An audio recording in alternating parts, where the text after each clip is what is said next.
Chapter 1233. The majestic purple cloud palace seemed to be a world of its own.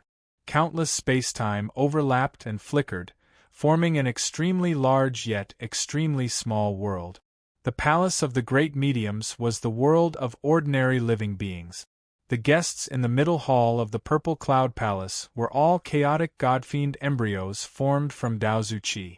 The true body of every great medium was a chaotic godfiend in the process of being born. The bodies of these godfiends were so huge that they were worlds.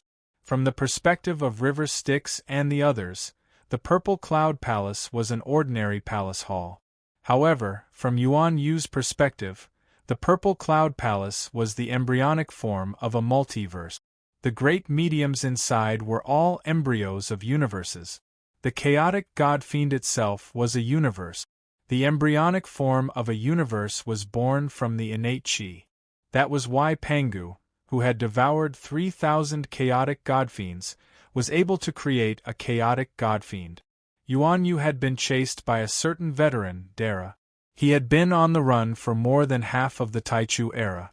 With the intentional or unintentional protection of some fellow mystic door members, he had barely managed to protect his chaotic godfiend body. Even so, his chaotic godfiend true body was half crippled. Fortunately, Zhao Gongming had taken the opportunity to bring him to the Purple Cloud Palace during the meeting, giving him some time to catch his breath. Without a complete chaotic godfiend body, Yuan Yu's perspective of the Purple Cloud Palace was slightly different. He had two perspectives. One was the perspective of a weak chaotic godfiend embryo. He saw towering figures that were like godfiends and the manifestation of the great Tao. The three pure ones on the main seat were the three perspectives of the great Tao. The Genesis, Mystic, and three Qis were the source of the great Tao. They made Yuan Yu feel like he was looking directly at the great Tao. He had the urge to transform into the great Tao. Patriarch River Styx's figure was an incomparably tall demonic shadow. It looked like a bottomless abyss and a chaotic whole universe entangled with River Styx. Emperor Shi and Emperor Hua were the source of yin and yang intertwined. It was an unimaginable Ouroboros. The body of the gigantic yin serpent was the manifestation of countless crystal walls. It was the manifestation of the incomparably huge yang-yang universe dragon body. It was as if they had formed a universe model where yin and yang were constantly changing. However, the two Ouroboros were like the double helix of DNA. Their tails were intertwined, and this way of intertwining reflected a contradictory but interdependent duality. Yuan Yu could not describe the projection of the great path that he saw. Perhaps there was only one sentence that could describe the projection of the great path of Emperor Shi and Emperor Hua. Yin and Yang were the way. Those who succeeded were good, and those who succeeded were their natures. And from the perspective of another non-chaos demigod-demon, he saw countless universes. Every Dara was a universe, and some of them were universes that he could understand and even be on equal footing with. But those great mediums, those who called themselves Daozu, were all beyond Yuan Yu's imagination. Perhaps only the prehistoric universe that he caught a glimpse of when he traveled through time and returned to Tai could compare to them. Although the chaos fiend gods they had transformed into were still embryos, Yuan Yu had already seen countless mysterious and unfathomable worlds in them, as if the great Tao had manifested into a layered world. Only the embryonic form of the multiverse created by the combined efforts of the great mediums like the Purple Cloud Palace could bear the projection of the true bodies of countless chaotic godfiends. If it was the myriad realm where Yuan Yu had attained the Tao, Yuan Yu could not help but smile bitterly. The aura of any great mediums here was the information and projection of a complete universe. If they manifested in the myriad realm, they only needed to project a finger or a scale to crush the fragile myriad realm. Tai was nothing. Creating something from nothing was the most difficult thing. That was why the Tai era could exist stably and become one of the 5 primordial manifestations. After the Dara pushed the flow of time, the Tai era began to have time and space. Once time and space were formed, the embryonic form of the matter between heaven and earth began to appear. The primordial era began to nurture the chi of chaos. The chi of chaos was the materialization of all the matter in the prehistoric universe. It had the weight of the prehistoric universe. The chaos was violent and untamed. The chaos contained everything but had no order. Therefore, anything that wanted to exist stably had to face the pressure of all the chi of chaos in the entire prehistoric universe. This huge pressure could crush anything tangible.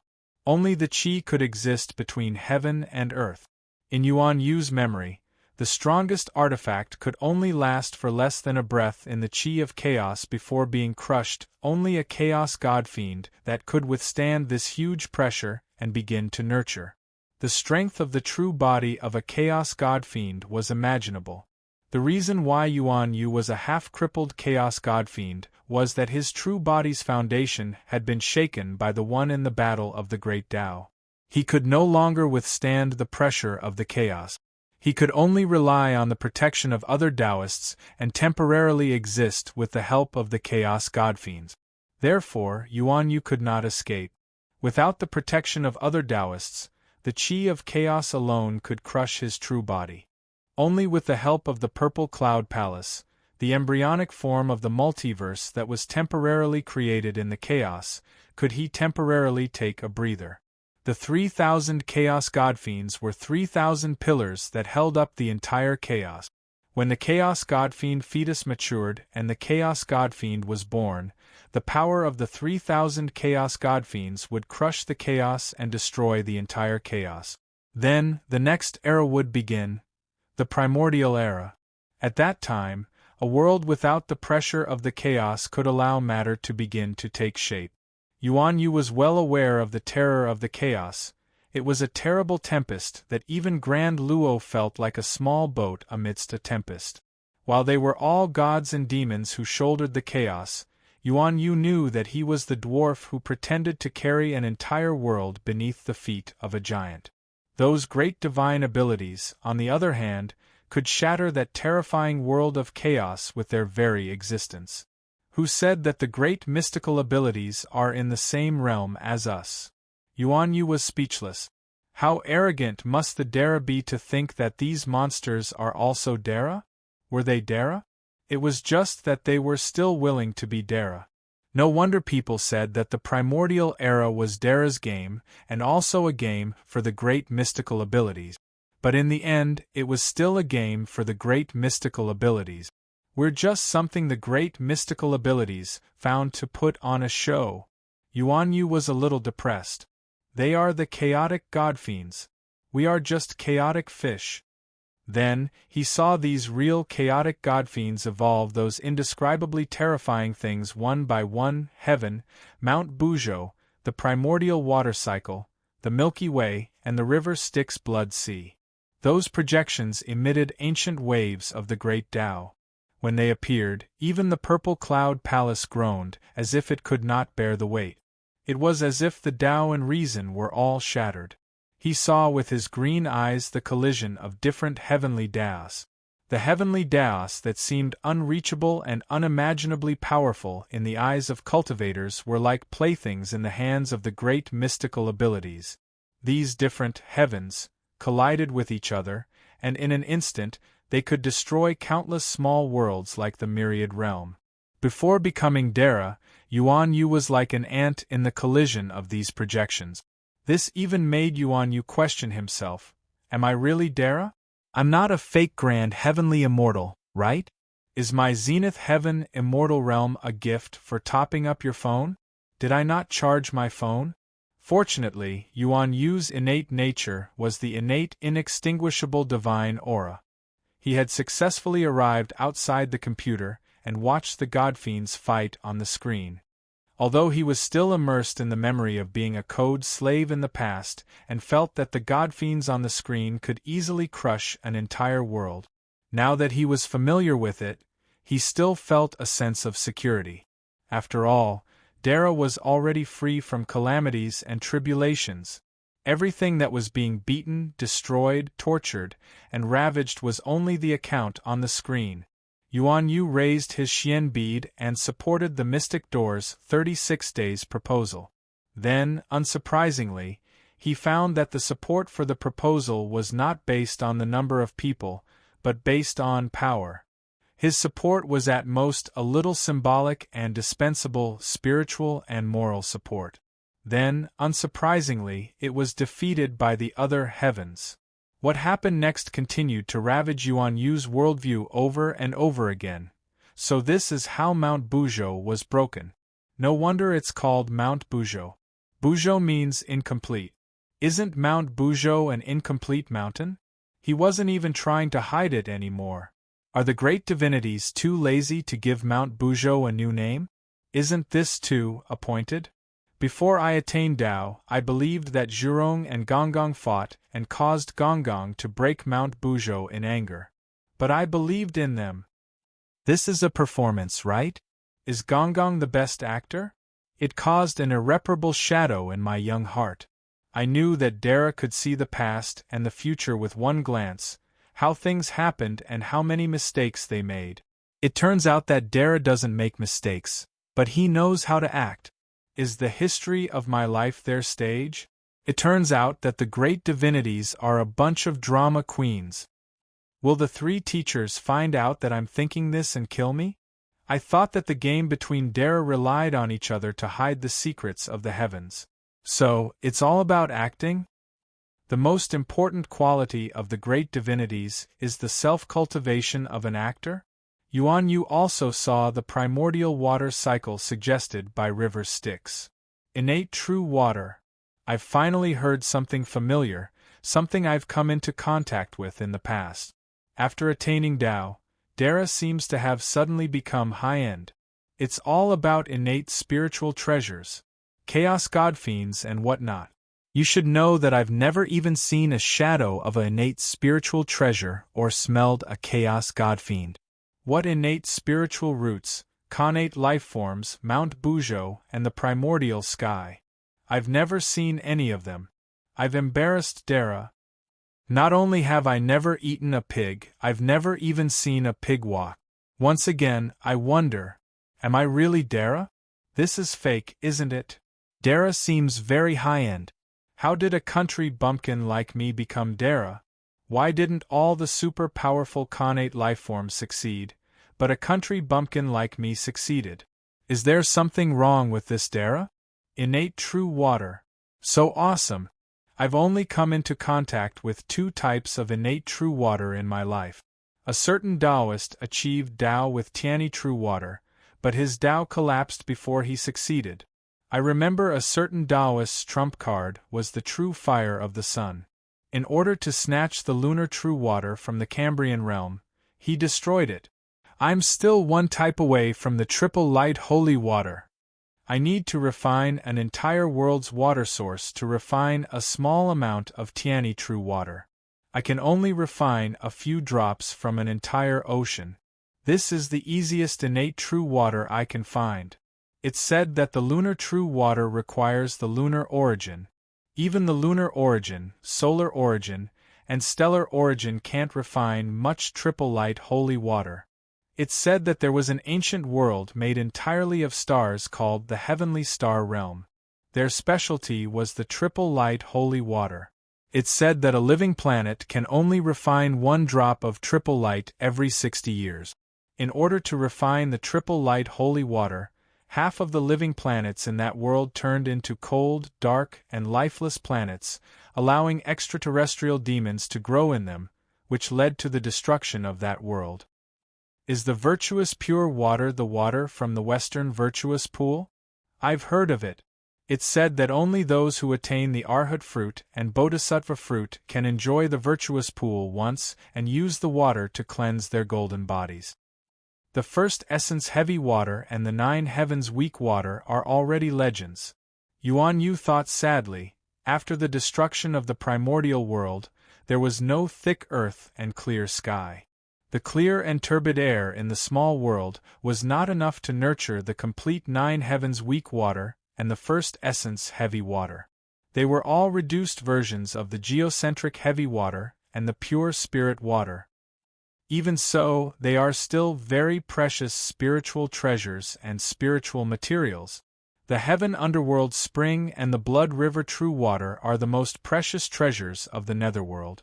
It's said that there's also the river Styx and the yellow spring in the netherworld realm. The blood river true water is usually stolen from the netherworld blood sea by old demons who practice the great Azura demon path and turn the living creatures of a world into a sea of blood. The Xianming true water can only be obtained in an extremely cold and dead world, or during a destructive world disaster. Yuan Yu had only heard of it. The cosmic light true water was time. It was everywhere, but Yuan Yu had never heard of any almighty being who could refine time into the cosmic light true water in his next life. He had achieved the Tao in the future, so it could also be said to be his next life. It was said that all the worlds in the universe floated in the river of cosmic light, being worn down by the cosmic light true water. Only in the void realm sea, where the flow of time was very different, could time condense into the cosmic light true water. Once washed by the cosmic light true water, all the universes in that area would be instantly destroyed. Even a Tao Lord would have all their lifespan instantly washed away by the cosmic light true water. It was one of the most dangerous disasters in the void realm sea. Sometimes, the cosmic light true water would form a whirlpool in the river of cosmic light, extracting a fragment of the cosmic light from the nearby world and turning it into countless cosmic light world. The cosmic light true water was one of the most marvelous phenomena in the universe. It could be said to be everywhere, but it was also very difficult to see. Even the most ordinary of materials were constantly being eroded by the cosmic true water. Thus, even if one placed a spiritual item in a storage bag or a magic treasure, it would still be eroded by the cosmic true water. The cosmic true water was the most merciless of time, eroding everything. Countless Tao Lords dreamed of finding a world that was not affected by the cosmic true water.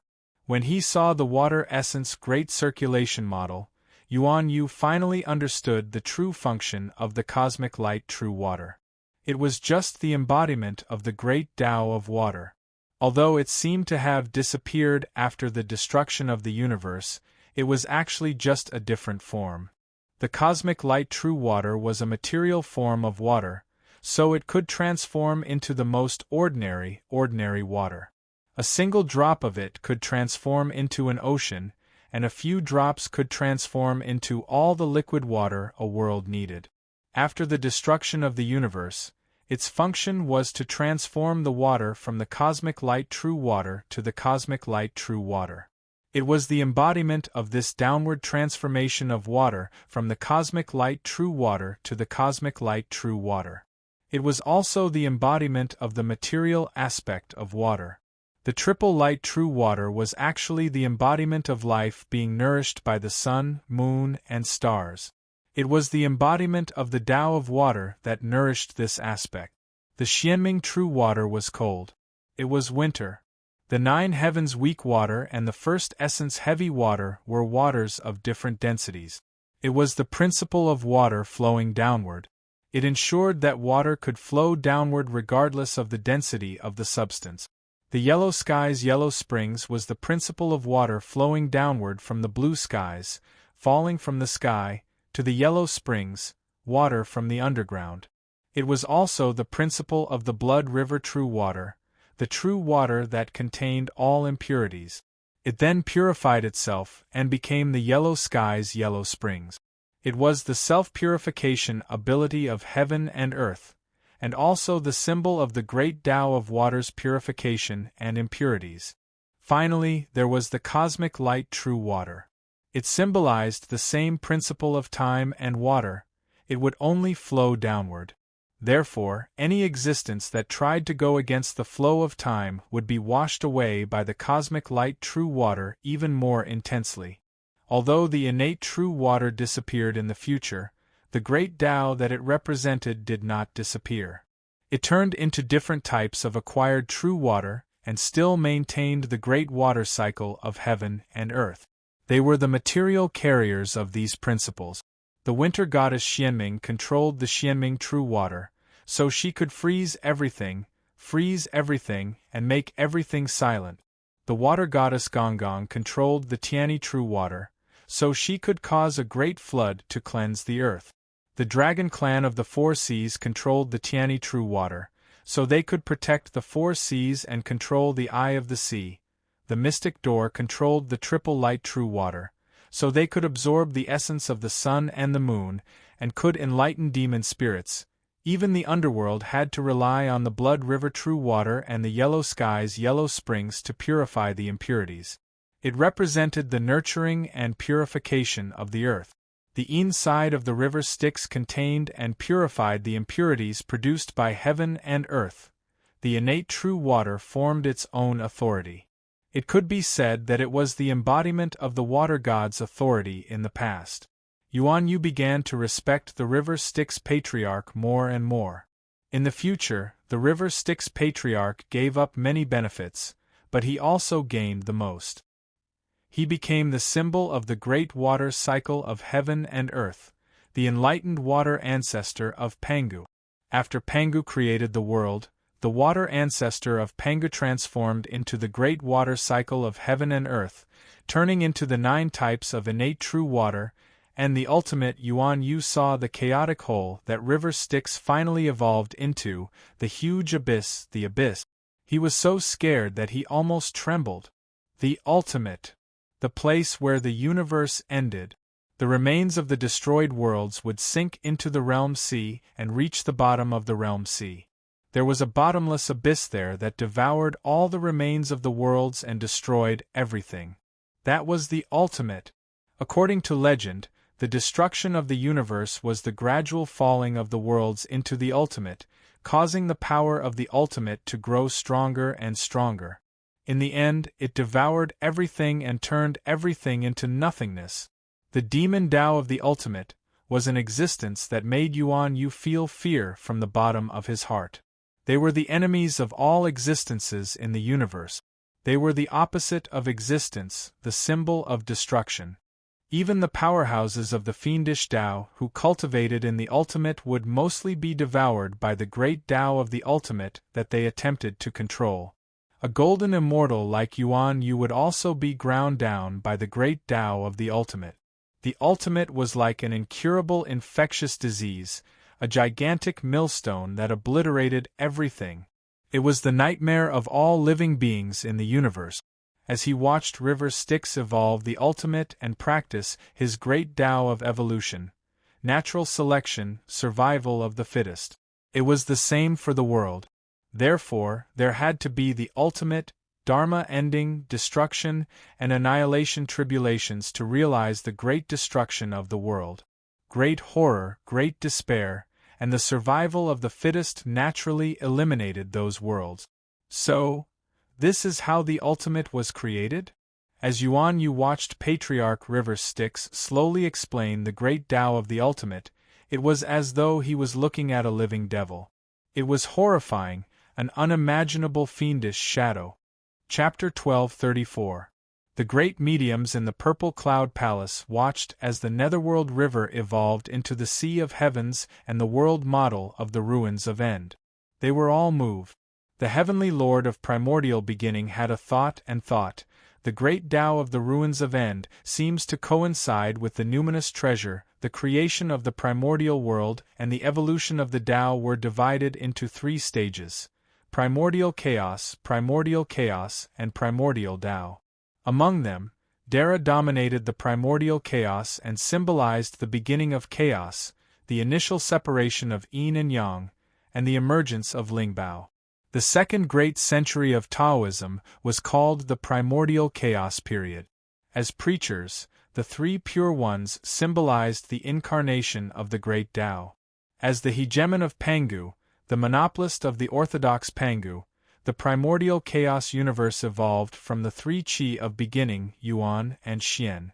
It could be said that it gathered all of Dara's Tao fruit and was the orthodox great Tao of the primordial universe. According to the script, in the Taisu era, the 3,000 chaotic demons grew up and became the perfect prototype of the universe for Dara's Tao fruit.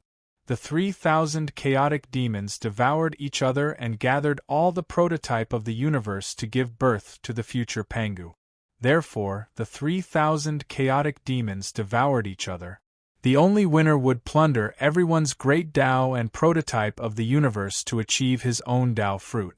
It would become the source of the great Tao and the essence of all existences, great heavenly Lord Pangu. This was the tradition of fighting for Pangu since the Candle Dragon era. The winner would integrate all of Dara's wisdom and great Tao and become the source of the great Tao of the primordial world. Therefore, the tradition of the primordial world was that Pangu was the strongest. This tradition lasted for several Pangu eras before it was destroyed by the two great mediums, Nviwa and Fushi. Originally, everyone would fight against each other, and the final winner would be Pangu. Suddenly, someone announced that we were husband and wife, brother and sister. In the future, the two of us will fight against each other together. After all, we are husband and wife. Huda felt that she had been betrayed. Fortunately, the marriage between goddess Nviwa and Fushi was just an isolated phenomenon. After the era of the god of natural power, the ancient gods of patriarchal power rose.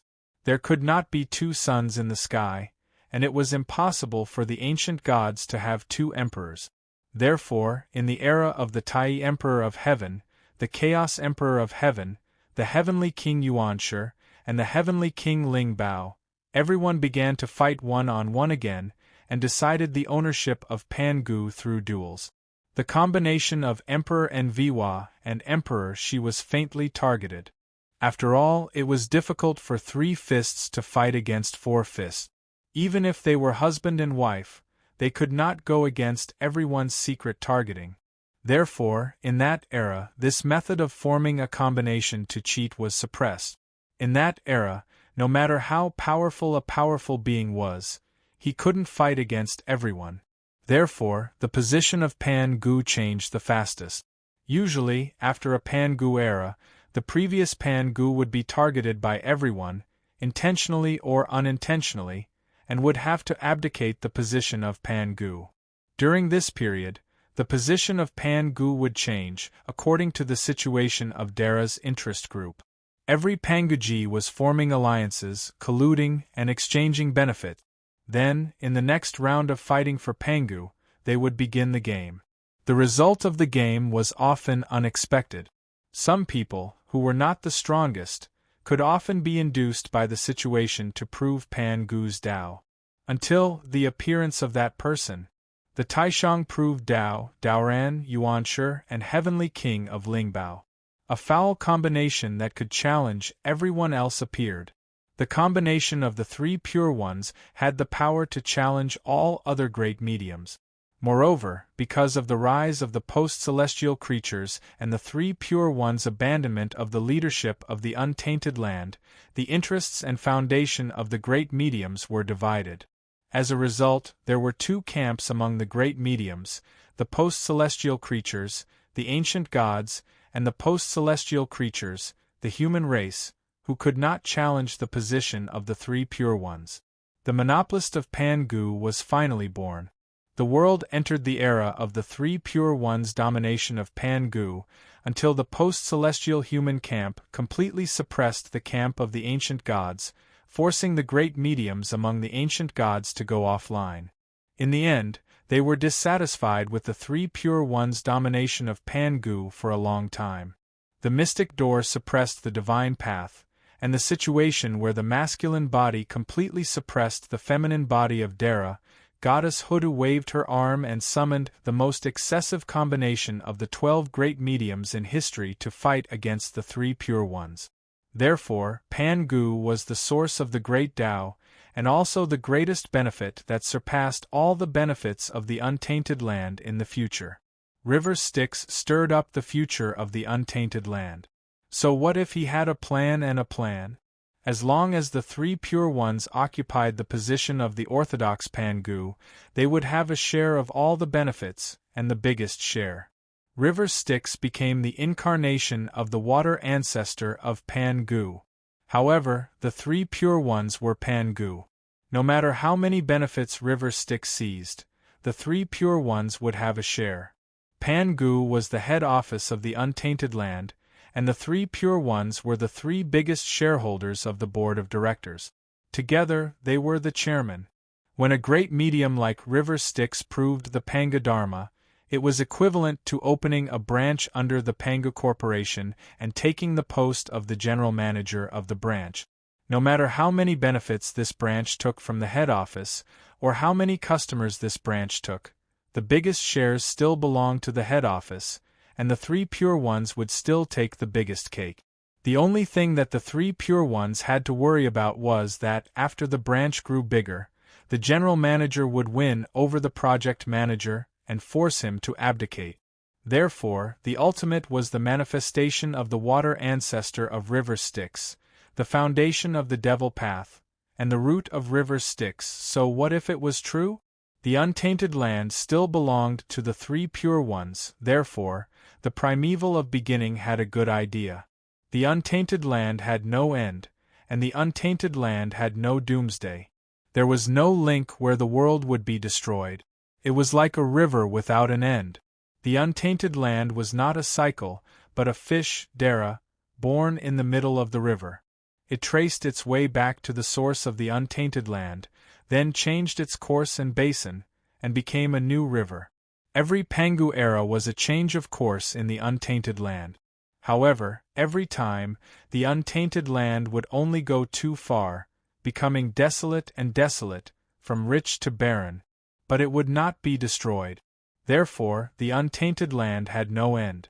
As the source of the great Tao of Pangu, the three pure ones only symbolized the process of Tao begetting one, one begetting two, two begetting three, and three begetting all things.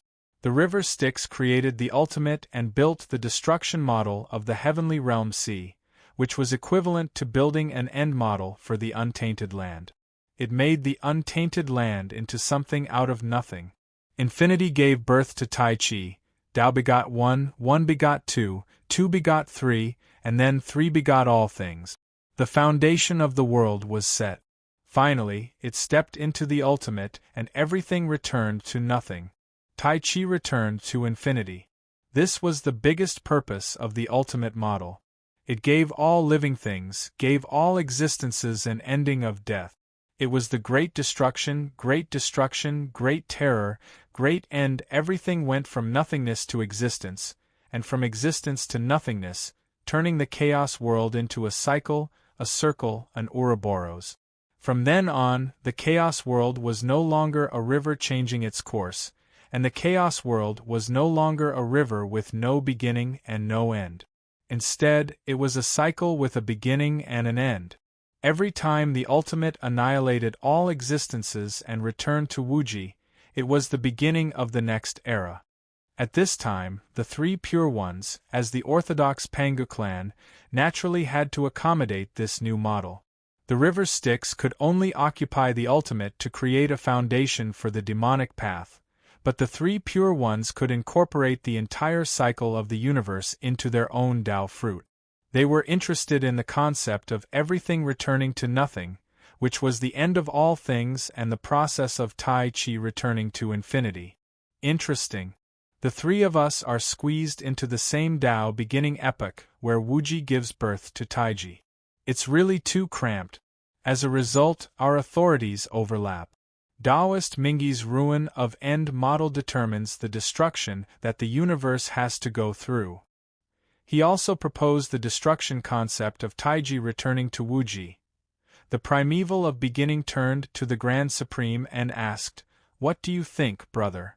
The Grand Supreme pondered and said, "The primeval is Tai Chi, which is the creation of something out of nothing and the process of developing the foundation of all things.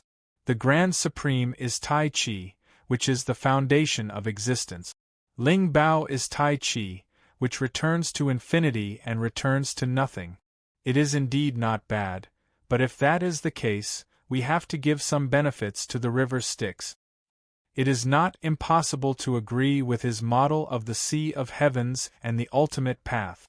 The primeval of beginning lowered his eyes and said, however, if the ultimate is established as the foundation of the demonic path, there will be a time when everything will return to nothing.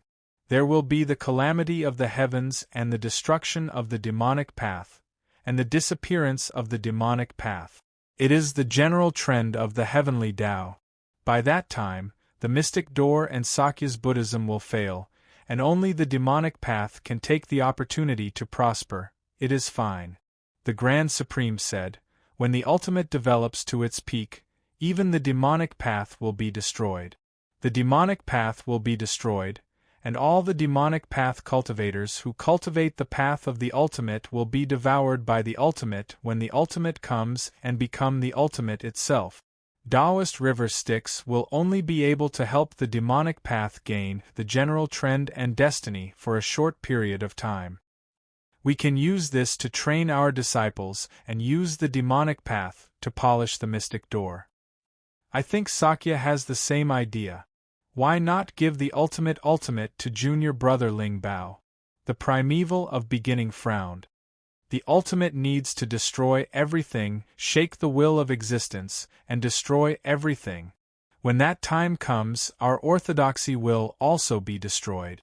If we hand it over to junior brother, he will not be able to bear it. Moreover, such a strong destructive aura is not beneficial to the orthodoxy of the mystic door. Why does junior brother primeval of beginning want the ultimate great Tao to belong to the mystic door? The Grand Supreme shook his head. Giving it to the demonic path is the best choice. We only need to grasp the intangible great Tao. The beginning and end of Tao are the three pure ones. The three Qis of beginning, origin, and mystic create everything and give birth to all things. In the end, the foundation of the world will return to the three Qis and return to Wuji.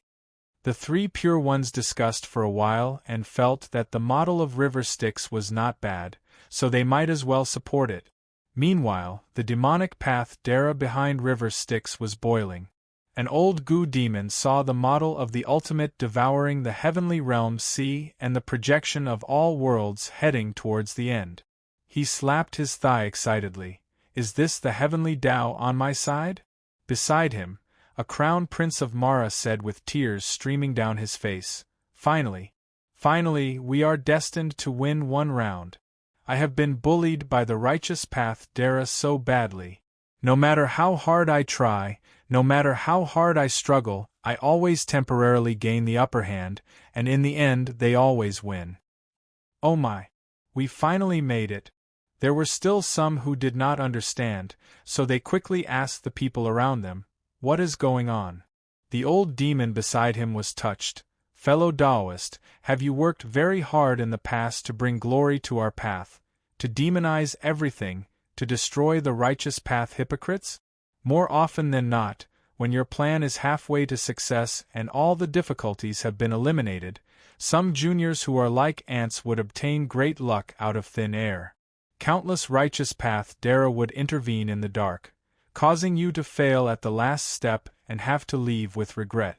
Yet, they say that evil will never prevail over righteousness, and that it is the general trend of the heavenly Tao? The person's body froze, and a sad expression appeared on his face, as if he could not bear to look back.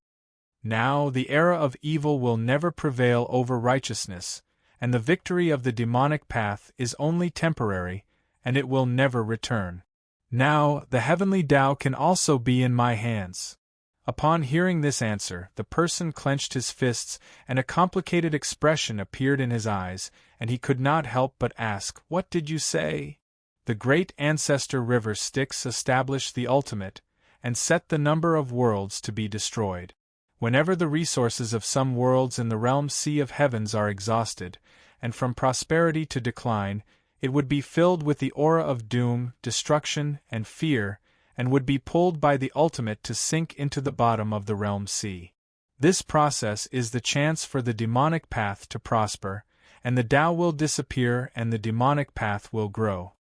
Although the mystic door has the responsibility to save the world, the general trend is with me, and the mystic door will have to put in twice the effort for half the result.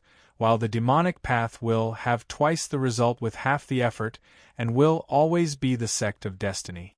In the end, this world will sink into the ultimate, and be destroyed into nothingness.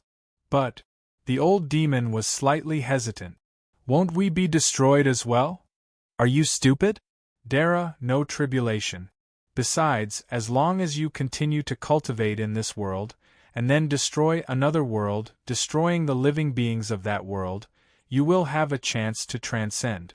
Every time a cultivation world is destroyed, there will be a chance to prove the Tao, and there will be a chance to give birth to a demonic Tao Lord. The opportunity for the demonic path to prosper has finally arrived. When the time comes, the demons of the demonic path can use the opportunity of destroying a world to create an opportunity to advance. As long as the worlds in the realm sea of heavens continue to be destroyed, the demonic path will have its own foundation and territory.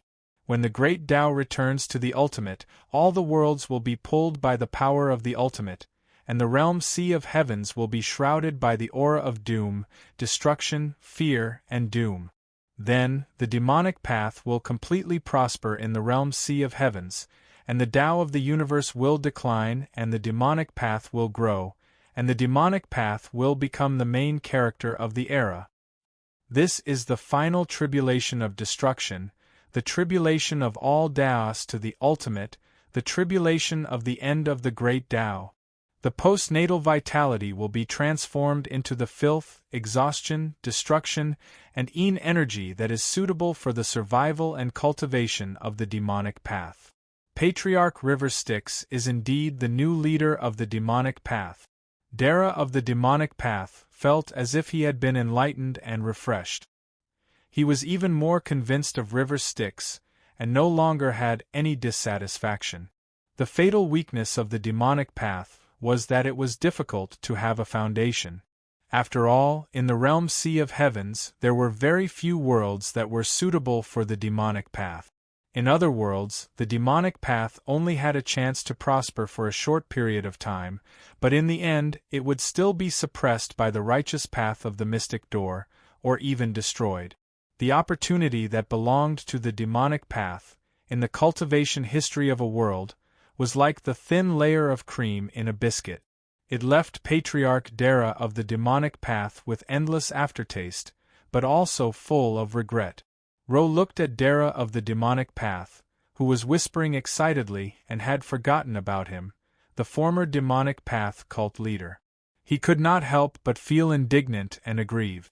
He said angrily, "Mine, it's all mine.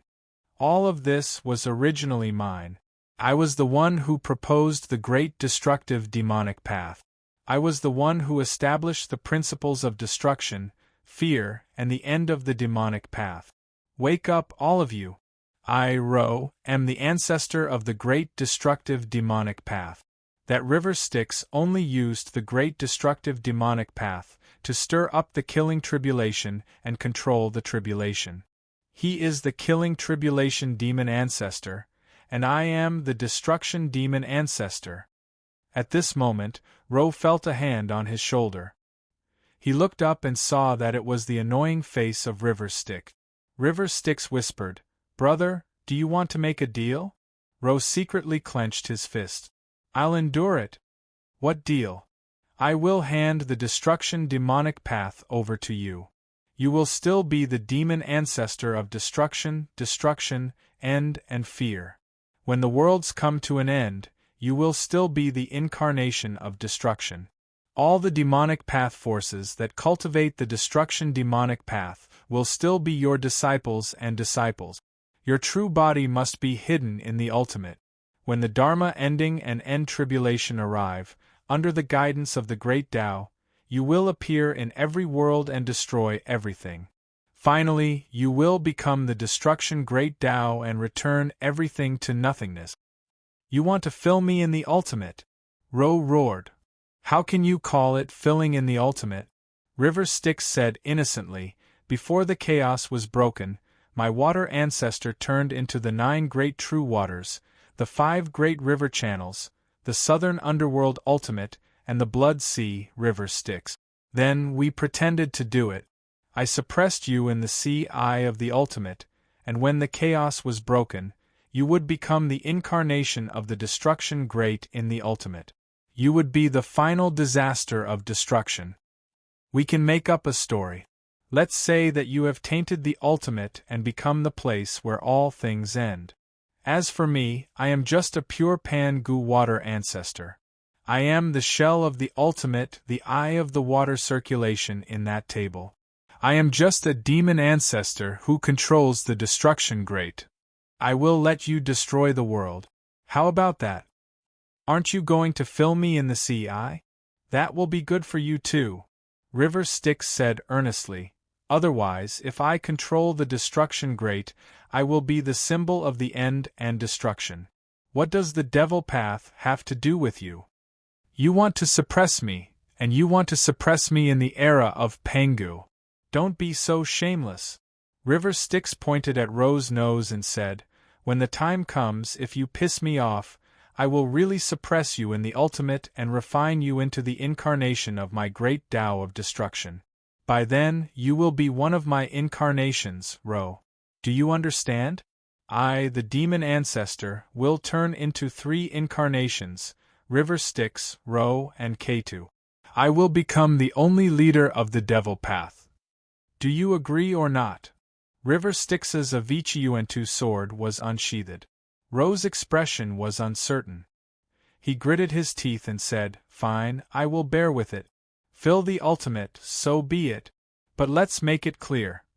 The one who proves the great Tao of the ultimate is my subordinate. Don't you snatch it away again. All right, from now on, you will be the deputy leader of the devil path, the incarnation of the great Tao of destruction, Demon Ro. River Styx floated up and said to Ro, brother, I hope that the two of us will work together to make the devil path flourish. Ro's face twitched and he thought to himself, taking advantage of me again. Who is my brother? I achieved Tao much earlier than you. River Styx is powerful, so I will bear with it. River Styx looked around for people to trade with. He said to Hong Di, my friend Hong Di, previously I supported your proposal of 9 fields in the sky. Why don't you repay me this time? Don't worry, the orthodox devil path is still in the human race. Demons and heavenly devils won't be able to do anything. Koan Pering has already been tricked into becoming the leader of the demon race. When the human race flourishes, I will definitely stand on the side of the human race. I, River Styx, am also a human. He said to Empress Hua and Emperor Shi, Empress Hua, the great Tao of evolution is definitely compatible with your great Tao of creation. My friend Emperor Shi, the great Tao of heavenly Tao is competitive, survival of the fittest. Only when the calamity of death is upon us will the variable of the Tao of E be born. Only in the world of competition can the glory continue. I am the biggest variable of this era. This is the time for me to show my ambition. I hope that you will support me. He also secretly flirted with Hutu, Empress, support me this time.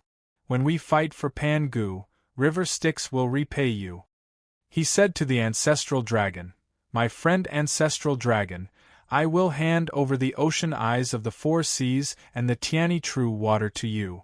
He said to Gong Gong, if you dare to ruin my plan, be careful, I will support the ancestral dragon in mastering the Tao of the Tiani true water.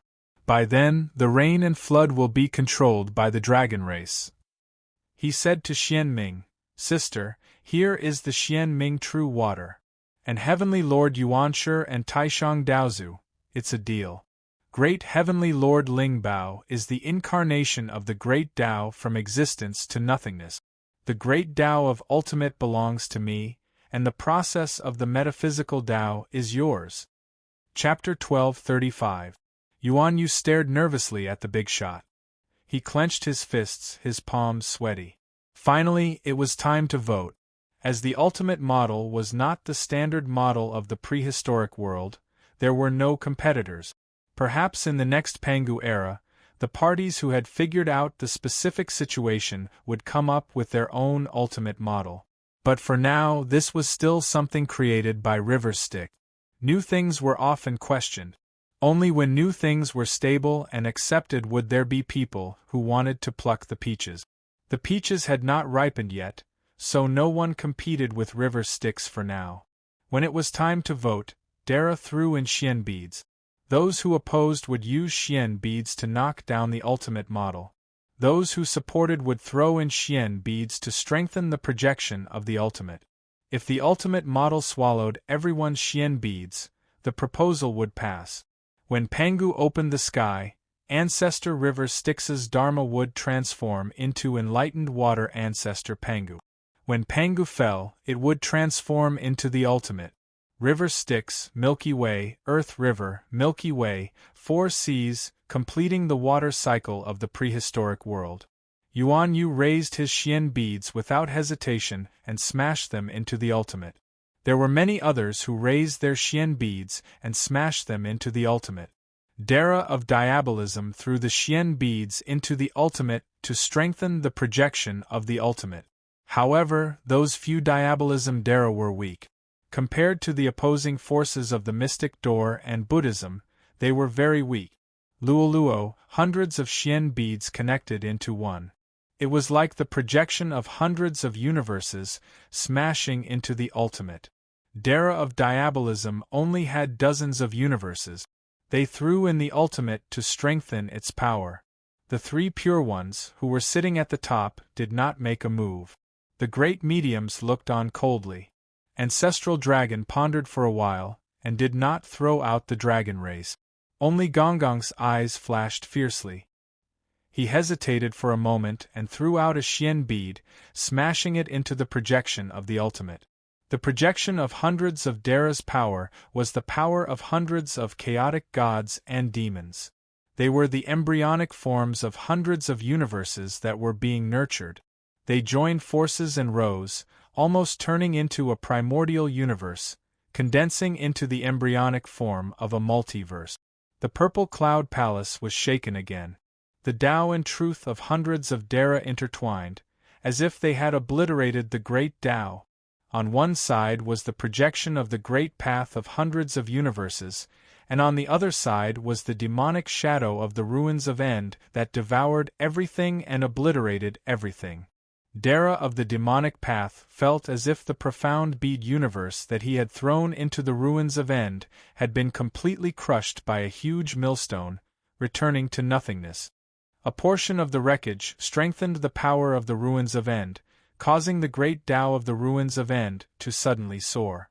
The aura of nirvanic, annihilation, annihilation, and annihilation surged upwards, causing Dara, who were related to the aura of the profound bead universe, to tremble. The chaos godfiend fetus trembled instinctively, as though it had met its natural enemy. Fortunately, the pre-celestial inextinguishable spirit light isolated everything. There were no disasters or tribulations, and they weren't affected by the aura of the endless ruins. Demonic Path and Dara glanced at each other. They could see the joy and fear in each other's eyes. If even the pre-celestial inextinguishable spirit light could be eroded by the aura of the endless ruins, then they would have to reconsider their own force fields. Space and time trembled. The great Tao was annihilating. Hundreds of Dara joined forces, and their aura was tyrannical for a moment, suppressing the ruins of End. However, following the destruction of the projection of the profound bead universe, the power of the ruins of End rapidly grew. Several profound bead universes at the periphery were contaminated with the ominous aura emitted by the ruins of End. Suddenly, they couldn't stand up straight. They swayed a few times and fell into the black hole of the ruins of End. The few Dara also felt the feeling of the universe of the Dara of the demonic path being obliterated. The Chaos Godfiend true body felt as though it was facing a great enemy, as though it had encountered its nemesis. Heavenly Lord Yuanyu knew how powerful the ruins of End was. Although he didn't see the complete projection of the great Tao of End like he did in the Purple Cloud Palace, which was a demonic shadow that destroyed everything, he had come into contact with a few worlds that had been pulled down to the realm sea by the aura of the ruins of End before he attained Tao. It was the aura of doomsday before the world was destroyed. It was the kind of annihilation that obliterated everything. Therefore, he hid his profound bead in the relatively safe center of the universe projection and was not pulled in by the ruins of End. However, he still opened his mouth to remind everyone, fellow Taoists, if the great Tao of End takes form, it will be a chaos god-fiend that can annihilate everything. It will be the destruction god-fiend among chaos god-fiends. It is our natural enemy. That god-fiend will definitely be able to obliterate our chaos god-fiend true bodies. We must not let it come into being. Otherwise, there will be a day when Pangu of the demonic path will come into being. Yuan, you didn't know why the great mystical beings hadn't made a move yet. If the great Tao of End was allowed to come into being, it would definitely be a huge hidden danger. It might even overturn the primordial universe. From the characteristics of the great Tao of End, once Patriarch River Styx completed his ruins of End, then the next Panguji would not be the incarnation discovered by Pangu Water Ancestor, but the incarnation of Pangu's world-destroying Dharma, the incarnation of the great Tao of End. By then, the Chaos Fiend God that Patriarch River Styx transformed into would be the Chaos Fiend God of End.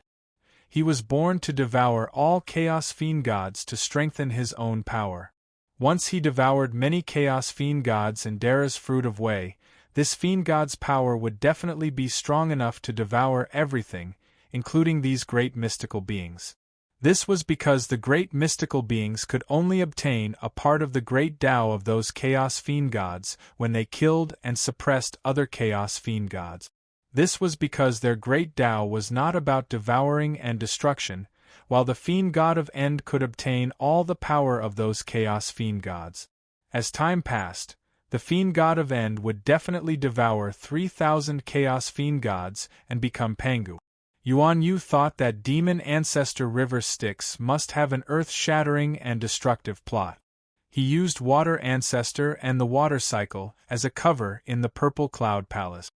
His real plot was to create the terrifying existence of the ruins of End. Then, in the process of the ruins of End destroying a universe, he would perfect the great Tao of End, prove his Tao, and finally devour 3,000 Chaos Fiend Gods and become Pangu. Create the universe of demonic path. The great Tao of End is indeed interesting. Primordial Beginning turned to Grand Supreme and said, "Let Junior Brother Ling Bao come back.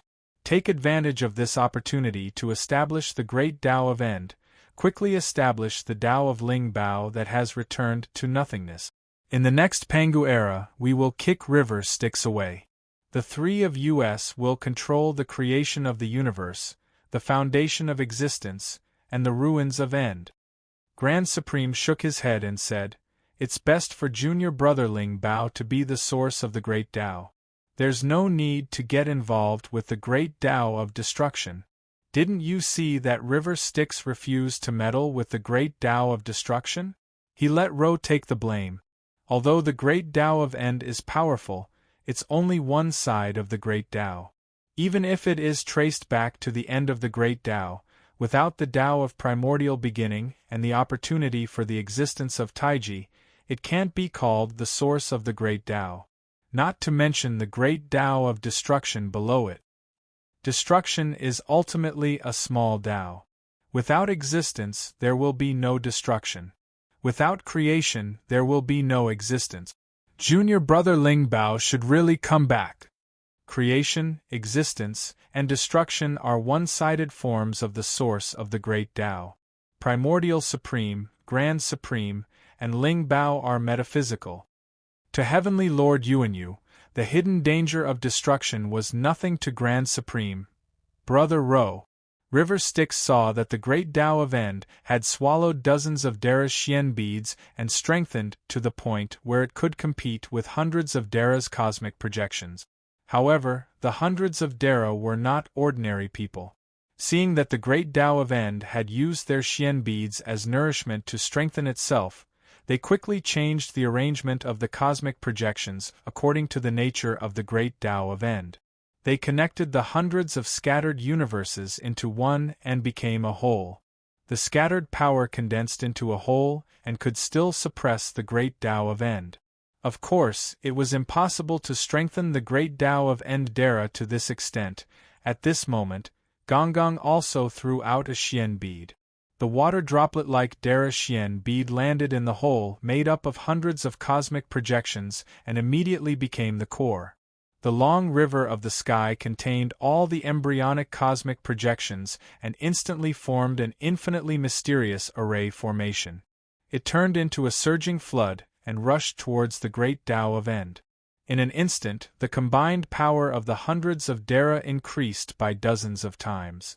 They rushed towards the great Tao projection of the great Tao of End and really had the power to destroy the projection of the great Tao of End. Many Dara who opposed the great Tao of End heaved a sigh of relief. The reason why they had tried their best to delay was to wait for such an opportunity.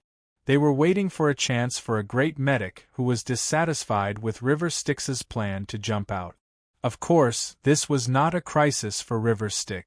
River Styx only needed to use a little more strength to condense the destructive aura in the middle of the great Tao of End into a projection of the embodiment of destruction. However, River Styx did not do so. On one hand, it was to hide its true strength. It was to show the great medic that it did not want to dip its hands into the great Tao of destruction, seize Ro's embodiment, become the final demon ancestor, and open up the demonic path Pangu universe. On the other hand, it was to avoid the sh*Teapot that was the great Tao of destruction. In this aspect, River Styx and the Grand Supreme had the same intention.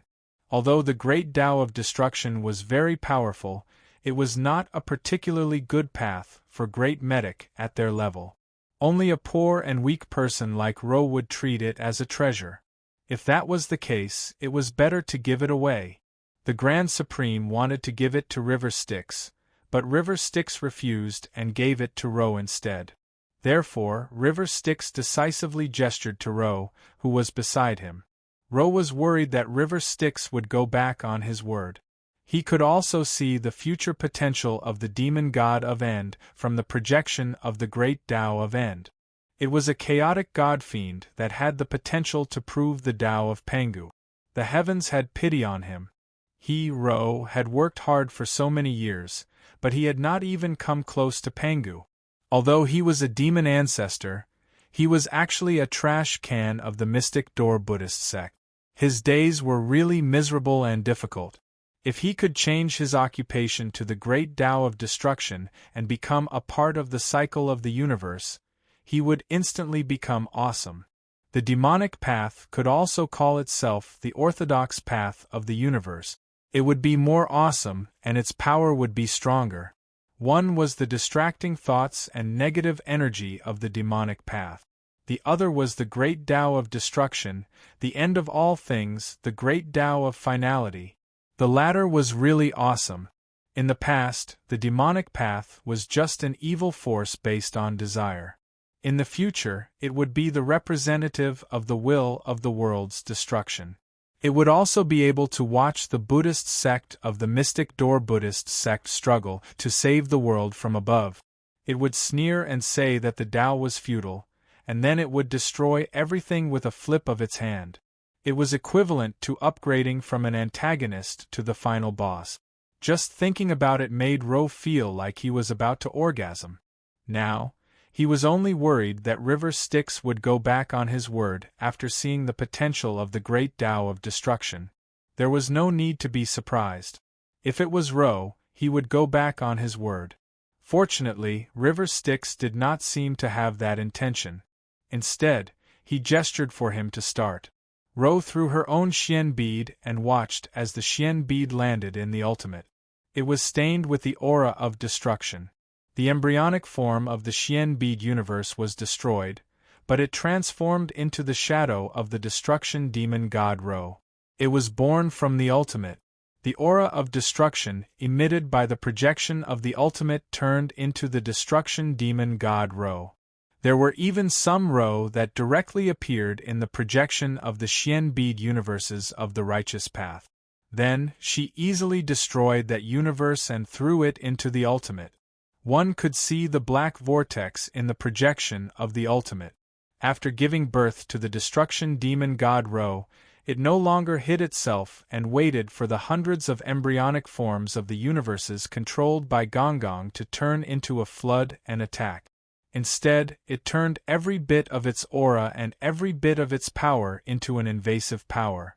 Turning into the power of the demonic path was equivalent to turning an aura that originally had no lethality into the most terrifying poison. The corrosive virus spread violently, and the destructive poison caused severe damage. One could see the universe projection that was originally stained with the aura of the ultimate and could still suppress it. When the aura of destruction of the ultimate turned into the demon ancestor of Ro. The projection of Ro in the universe was very weak at first, but it hid very well. Then, it began to spread the demonic path, corrupting living beings, destroying, and corrupting the universe. It strengthened the aura of the ultimate and pulled the universe towards the ultimate. The countless living beings in the projection were originally helping to resist the corrosion of the aura of the ultimate. Now, Ro was spreading Tao techniques and divine powers among them, instigating them to destroy the foundation of the universe. Instantly, dozens of universes were destroyed. The power that was turned into the great Tao of the ultimate corroded the universe projection of Dara Xian bead even more intensely. The collision of the two powers made the embryonic form of the Purple Cloud Palace multiverse unable to withstand it. The entire Purple Cloud Palace was groaning and trembling. The various great mediums had no choice but to help stabilize the Purple Cloud Palace so that it did not shatter into chaos. Actually, the Purple Cloud Palace that was jointly created by the various great mediums should not have been unable to withstand the collision of hundreds of projections of Dara's universes and the ultimate universe created by River Styx. The entity that was called the Ultimate was more or less the same. However, a large portion of the Purple Cloud Palace's power was supporting the weight of the chaos. In the chaos, the existence of the Purple Cloud Palace was not stable, which was why something went wrong. The flood power that Gong used to integrate all of Dara's Xian bead was quickly eroded by Ro into a pool of poisonous water. In the blink of an eye, the power of the great Tao of the ultimate expanded to an uncontrollable extent after devouring dozens of universes. It devoured all of Dara's Xian bead and turned into a demonic shadow that destroyed everything. The power of the destruction demon god that was nurtured in the center of the ultimate had also reached an extreme level. The attitudes of the various great mediums changed slightly. Dihong began to think deeply. From the looks of it, the threat of the ultimate was actually very great. However, River Styx had given up on the great Tao of destruction and split the complete destruction demon god into two. One was Ro's destruction demon god, and the other was River Styx's destruction demon god. Only when the two were combined into one would it be the complete destruction demon god. From the looks of it, River Styx had a limit. At least he had taken the initiative to split his own power. If River Styx had mastered the complete destruction demon god, that terrifying power that could devour everything would have made many great mediums fearful. They might even change their attitude and try to balance River Styx. However, River Styx had taken the initiative to split this power. Dihong had no choice but to consider it carefully. Dihong was not afraid of the power of the destruction demon god. He had once been Hong Jun's man and was the only person who had caused the three Pure Ones to suffer such a huge loss. Who would he be afraid of? However, Dihong was the ruler and the big boss behind the human race. He had to consider the interests of the human race. Would the ultimate harm the interests of the human race? From the looks of it, it would. However, River Styx had split the ultimate and River Styx was also human. This made Dihong ponder deeply. If either of these two conditions were missing, Dihong would not hesitate to immediately balance the ultimate. However, the ultimate was now under the control of the human race. River Styx was also the big boss of the human race. Once this idea appeared, it would not disappear. There would always be people who would be interested in it. Rather than waiting for the three pure ones to give the Pangu era and try to open up some numinous treasure final trial, it would be better to let River Styx control the ultimate. As the Earth Mother Goddess, what the Lady of Earth liked the most was the reproduction of living beings. It was life, nurturing, nourishing, and selflessly providing for all living beings. That was why she had been so compatible with Nuwa, who was in charge of creation. The power of destruction could not get the Mother Goddess to show any mercy. She instinctively hated the power of the sinkhole. Few of the great mediums present liked the great Tao of destruction. However, the great Tao of destruction was not without its appeal. For example, the idea of the great reincarnation of heaven and earth created something out of nothing and returned to nothingness. If nothingness was seen as the foundation that nurtured everything, then Wuji was like the fundamental power of the earth that nurtured existence. A reincarnation in the primordial era was equivalent to a life withering and blooming, or a season of the earth. Hoodoo admired this idea. River Styx dressed himself up as the ultimate, as the end of all living beings, as the medium that returned to nothingness. He let Ro do all the bad things. She divided the great Tao of destruction into parts of destruction and parts of nothingness. She even turned the ultimate into an existence that restrained the destruction of the devil god. The ultimate was equivalent to an internal balance of duality. The power of destruction and the power of nothingness were entangled together. The power of destruction. Ro wanted to destroy everything. The power of nothingness created destruction and restrained destruction. This was because destruction would destroy itself. A part of the existence that was destroyed would return to nothingness. A part of it would strengthen the destruction itself. Then, the destruction would destroy itself and strengthen nothingness. Nothingness would restrain destruction and prevent it from losing control. After Ro's incarnation emerged from the ultimate destruction finally destroyed everything. In the end, the projection of the ultimate began to collapse. Ro's incarnation began to destroy its existence. It entangled with the ultimate and gradually disappeared, finally turning into nothingness.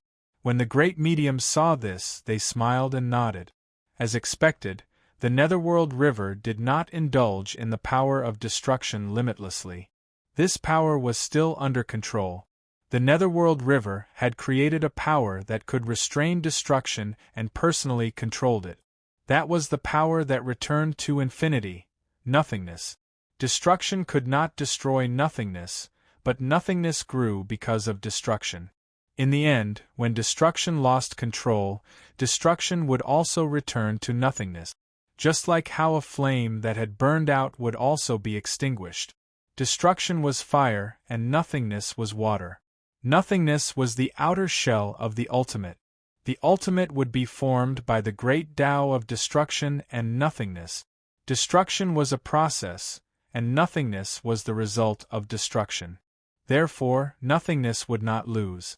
The final victor would be nothingness and the power of water. Ro's expression did not look good. In the end, it was that B***-starred River Styx who had the last laugh. Her destruction had become a gift for his nothingness. River Styx did not care about him at all. It was enough for him to take advantage of her. Was he trying to climb on top of him? Even the three pure ones would not agree to it, much less River Styx himself. If destruction was truly above everything else, how could they control the great Tao of numinous treasures that returned to Wuji? Hong Di secretly sent a voice transmission to River Styx. Elder Ancestor, seeing that we are both humans, I will not oppose the ultimate, but Ro's great Tao of destruction must be suppressed. Creation and destruction can only occupy a short period of time. Existence must be the main force. It is impossible for the first half to prosper and then decline in the second half. The demonic path must not occupy half of the time. I understand, River Styx replied. Of course, the development of the primordial world will be overall upward. There may be ups and downs, but it will not affect the overall trend. Even if destruction is destined, the era of the ruler of the demonic path is destined to be short. There will not be a long period of decline, and there will be chaos. I will suppress Ro. I will not let him destroy the universe prematurely. Hoodoo also sent a message. Take good care of Ro. The primordial world's timeline will be divided into 4 seasons: spring birth, summer bloom, autumn fruit, and winter hide. Ro will only appear at the final moment when everything is destroyed. River Styx promised. Then, Emperor Wa and Emperor She also sent a message. Ro, poor Ro. He did not know how much of a scapegoat he had taken. He was destined to be suppressed until the end of the universe's time. Below, Heavenly Lord Yuenyu's entire body trembled. Ro. The destruction demon god is Ro. According to the future legend of the Ultimate, the destruction demon god was suppressed in the Ultimate after his defeat. After the primordial world shattered, the destruction demon god's power increased greatly, and he tainted the Ultimate, turning it into a terrifying chaos hole that devours and obliterates everything. It is located at the bottom of the realm sea. After I proved my Tao, I have been searching for the destruction demon god. At first, I thought it was Patriarch River Styx. After he brought up the great Tao of the Ultimate, I thought it was even more so. I thought the legend of the Ultimate was wrong, that there was no destruction demon god at all, and that the Ultimate was the destruction demon god. I did not expect it to be Ro. Suppressed in the Ultimate, tainted the Ultimate. It's all fake. This is a show put on by the demonic path. It's a show put on by Patriarch River Styx and Old Demon Ro to create the foundation of the demonic path, the ultimate Tao of the Ultimate. Yuenyu suppressed his anger and did not roar out. River Styx thought happily, now all the great divines support me in suppressing Ro until the end of time. Now Ro, it's fine if you are willing. It's fine if you are unwilling. Just stay in the Ultimate, this Panguji. Even if you create an incarnation, someone will help me monitor it. Don't think about causing trouble for me.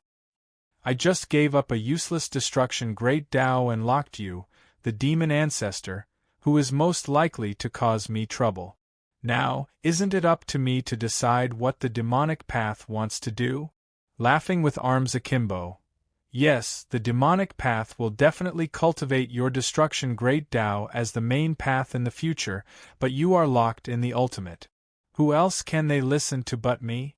You can just obediently be the highest leader in the prison. Chapter 1236. After the 3 discussions of the great mystical abilities were completed, they decided on the general trend of the primordial universe in the future. Even if there were any changes, it would only be a temporary setback. There would not be any major trouble. The great heavenly lord of primordial beginning then gestured for Guangqingzi to ring the bell. As the golden bell rang 9 times, the primordial beginning said, "This time, the general trend of the world has been set. It is already the true form of the primordial world after Pangu created the world. I will order someone to draw a scroll of the primordial world true form for all fellow Taoists to sign. If there is no mistake with this picture, after we transform into Pangu, we will open the sky according to the picture." Then, he ordered Tai to hand over the picture. The great mystical abilities looked at it one by one and left their marks on it. It became a supreme treasure. The true form of the primordial world was drawn on it. All the ferocious lands of the earthly fiends and heavenly spirit veins could be seen on the picture. Moreover, the picture rotated with the world. Any changes in the structure of the primordial universe would be reflected on the picture. After signing the primordial world true form picture, it was time for the Purple Cloud Palace meeting to end. The great heavenly lord of primordial beginning finally said, after the primordial era, the 3,000 chaos godfiends appeared and fought for the position of Pangu. However, it was a killing tribulation. Although it did not harm the essence of Dara, it was not fated with peace. Fellow Taoists, if you do not wish to enter the tribulation and live in peace, you can avoid the tribulation in the purple cloud palace. You will not be tainted and live freely. However, if you attain the body of a chaos godfiend, you will not be able to escape this tribulation. If you want to hide in the purple cloud palace, you should change your footing. The great heavenly lord of primordial beginning picked up the tri-treasure Rui and knocked it down. The embryonic form of the purple cloud palace multiverse with the structure of the Tao palace turned into a cliff in the chaos. The chaos chi rolled around the cliff, but it did not affect the cliff at all. Those who have no intention of achieving the Tao of the chaos godfiend can reside on the cliff. After the primordial world is opened up, they will appear again. This was also an old tradition of the primordial world. Zhao Gongming saw his 24 senior brothers smiling. They sat empty in the meeting and only watched from the sidelines. They had no intention of taking action at all. If it wasn't because they still cared about the fate of being master and disciple, they would have long left the mortal world. The 24 prime clear Dara leaped onto the cliff and turned into 24 chaotic pearls. Then, many Dara, who had lost their Tao and had nothing to worry about, turned into connate numinous treasures of various colors and were displayed on the cliff in the chaos. No matter how the chaos sea below surged, it did not touch them at all. Holy **T. Treasure-snatching rock. Dara, who had just attained Taoism, was dumbfounded. Many rookies cursed in their hearts. If the primordial spiritual treasures on the treasure-snatching rock were placed there by humans, would there still be a share for them? They had originally thought that after the opening of the sky, they would be able to get some primordial spiritual treasures from the treasure-snatching rock. In the future, many disciples of the younger generation who had not attained Taoism of Dara could walk around with primordial spiritual treasures. As the top existence in the primordial world, Dara, he could not possibly be empty-handed, right? River Styx laughed. They had thought too much. Did they really think that primordial spiritual treasures were ownerless objects born out of thin air? Primordial resources? That was a carrot and a pit. A flag flew out of Premier's sleeve, a Taiji diagram appeared on Taishang's body, and a small bell flew out of Tai deity's body. Except for these three treasures, they threw all the other spiritual treasures onto the treasure-snatching rock.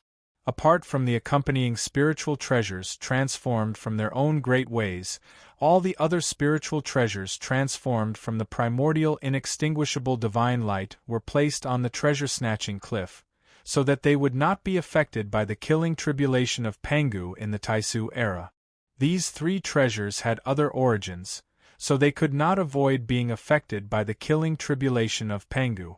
River Styx had just arrived in the untainted land.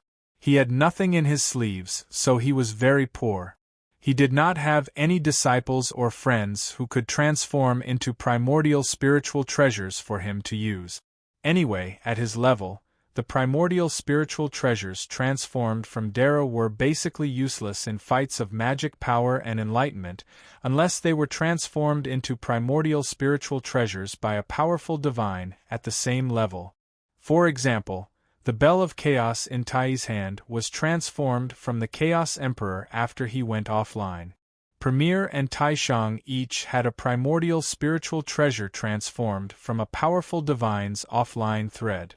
These primordial spiritual treasures were transformed from beings who had proved the Tao of Pangu, so they were also Pangu's Dharma idol. It was impossible for them not to be contaminated by Pangu's tribulation, so they did not need to be placed on the treasure-snatching cliff. But in fact, primordial spiritual treasures were not very useful. In the untainted land, there was no existence that the three pure ones could not defeat together. Even the Premier could not defeat that person alone. If the Premier could not defeat that person, then the primordial spiritual treasures would be useless. These treasures that even Dara yearned for were only useful in their hands. In fact, the Premier preferred to hit people with the trigemry. Maybe it was because the item was expensive and looked fragile, so it felt good to hit people with it. It was similar to the feeling of throwing a valuable item on the ground, which made one's heart ache and feel good at the same time. Fortunately, the other powerful divines were not as poor as River Styx. They each invested many spiritual treasures. The number of Dara and chaotic divine demons that had transformed into primordial spiritual treasures was almost the same. It was obvious that the old Dara was lazy. Seeing the 3 primordial spiritual treasures still floating in the chaos, the Premier sighed and said, "My friends, you are in the tribulation. Even if you forget yourself for a while, you will not be able to have peace." The 3 primordial spiritual treasures were equivalent to the real body of a chaotic divine demon, or a different form of the real body of a chaotic divine demon, suppressing the chaos. The raging chaos chi was immediately suppressed when it came to the edge of the 3 primordial spiritual treasures. These 3 powerful divines were all great figures who had proved the Tao of Pangu. They had Pangu's karma and were destined to become a part of the real body of Pangu. In fact, the 3 pure ones were not very kind. They took advantage of others and used their real bodies as axes when they went offline. Wait, won't they become Pangu axes when they combine? Yuan Yu was a little confused. Only the powerful divines knew how to play. Goddess Nviwa quietly pulled Fushi beside her and said, "If I lose my mind and leave, and you dare to use my real body of a chaotic divine demon as an axe, I will kill you when I come back." Behind them, Huda said in a weird tone, "Yo, Sister Emperor Nviwa has turned into Tao, but she still doesn't forget to give her body to her lover." Goddess Nviwa rolled her beautiful eyes and ignored her. Sakyamuni was silent for the entire Purple Cloud Palace meeting. He knew that he was being ostracized by the powerful divines, and the dominating human race didn't like his Buddhism either. As a religion, it was detrimental to the continuation and development of the race. Buddhism couldn't be a national religion or a race religion, but only a way of cultivation and enlightenment. The 3 sovereigns and 5 emperors of the human race had long concluded that the mystic door couldn't be the orthodox religion of the human race. The orthodox religion of the human race must be the school of philosophers. The 3 religions were outside of civilization, and only the school of philosophers was the orthodox religion of the human race. Whether it was the mystic door of cultivation or Taoism of enlightenment, they were all outside of civilization. Even Laozi had to pass down Taoism as the orthodox religion of the human race. The orthodox religion of the human race was passed down from the 3 sovereigns to the 5 emperors, the 5 emperors to the 3 kings, Yao, Shun, and Yu, the 3 kings to the Duke of Zhou, and the Duke of Zhou to the school of philosophers. Each of the school of philosophers had its own inheritance, and only the Confucian school dominated. Even the gods followed the line of Confucian worshippers as the orthodox religion. Royal Heaven Hutu, the lord of mountains, rivers, sun and moon, Zhurong Gonggong, the god of water and fire, Gomang Xianming, and the 4 seasons ritual, all of these were integrated into the rituals. When, where, and what gods should be worshipped. Although Confucius said that he didn't talk about strange powers and gods, when the rituals were made, these were the areas where the Confucian religion interfered. If they didn't enter the rituals, they wouldn't be orthodox. Sakya said to the 2 great divines in the form of a tree and a flower, 2 senior brothers, "My identity will not change. I will not appear in the form of a primal chaos fiend god, lest the disciples misunderstand my method. Before I prove my Tao, I'll entrust my disciples to you 2 senior brothers to take care of them." Ancient Buddha Zhuan-Ti put his palms together and said, "Disciple will follow Buddha's words. Before Buddha returns, I'll maintain Buddhism." Sakyamuni wasn't like Laozi. He didn't sever his Tao and had 2 true selves. Sakyamuni only had one origin, which was Prince Sakya of Kapila Way. There was only one Buddha in the primordial world, and that was Sakyamuni. Before Sakyamuni there was no Buddha. After Sakyamuni proved his Tao, Buddhism became vast. However, Sakya was a postnatal living being, and he proved his Tao after the primordial world was broken. If Buddhism did not exist before Gautama Buddha proved his Tao, it would be equivalent to giving up a very long time in the timeline. Moreover, giving up the upstream timeline would also cause great harm to the interests of Buddhism. Therefore, two ancient Buddhas founded the Western sect. The two chaotic godfiends, Jie-in and Zhuan-ti, occupied the upstream timeline with the Western sect. Then, they preached the Tao to Daipamkara. Daipamkara founded the San sect after the primordial world was broken, waiting for the day when Gautama Buddha appeared. My Buddha Sakyamuni, when you proved your Tao, the entire Mount Meru whispered your name. Sakyamuni, after Sakyamuni explained, he turned into Tao and left. He didn't appear as a chaotic divine demon, nor did he appear as a numinous treasure. Buddha didn't need other origins, and Sakyamuni wasn't a reincarnation. He was just Sakyamuni, a postnatal living being, an enlightened being, a Buddha, not a chaotic divine demon, nor the source of the great Tao, nor a connate numinous treasure. Therefore, Sakya didn't participate in the game of fighting for Pangu. The primordial world wasn't his worldview. There would be two ancient Buddhas, Jie-in and Zhuan-ti, who would embed the Buddhist view of the universe into the primordial universe on his behalf.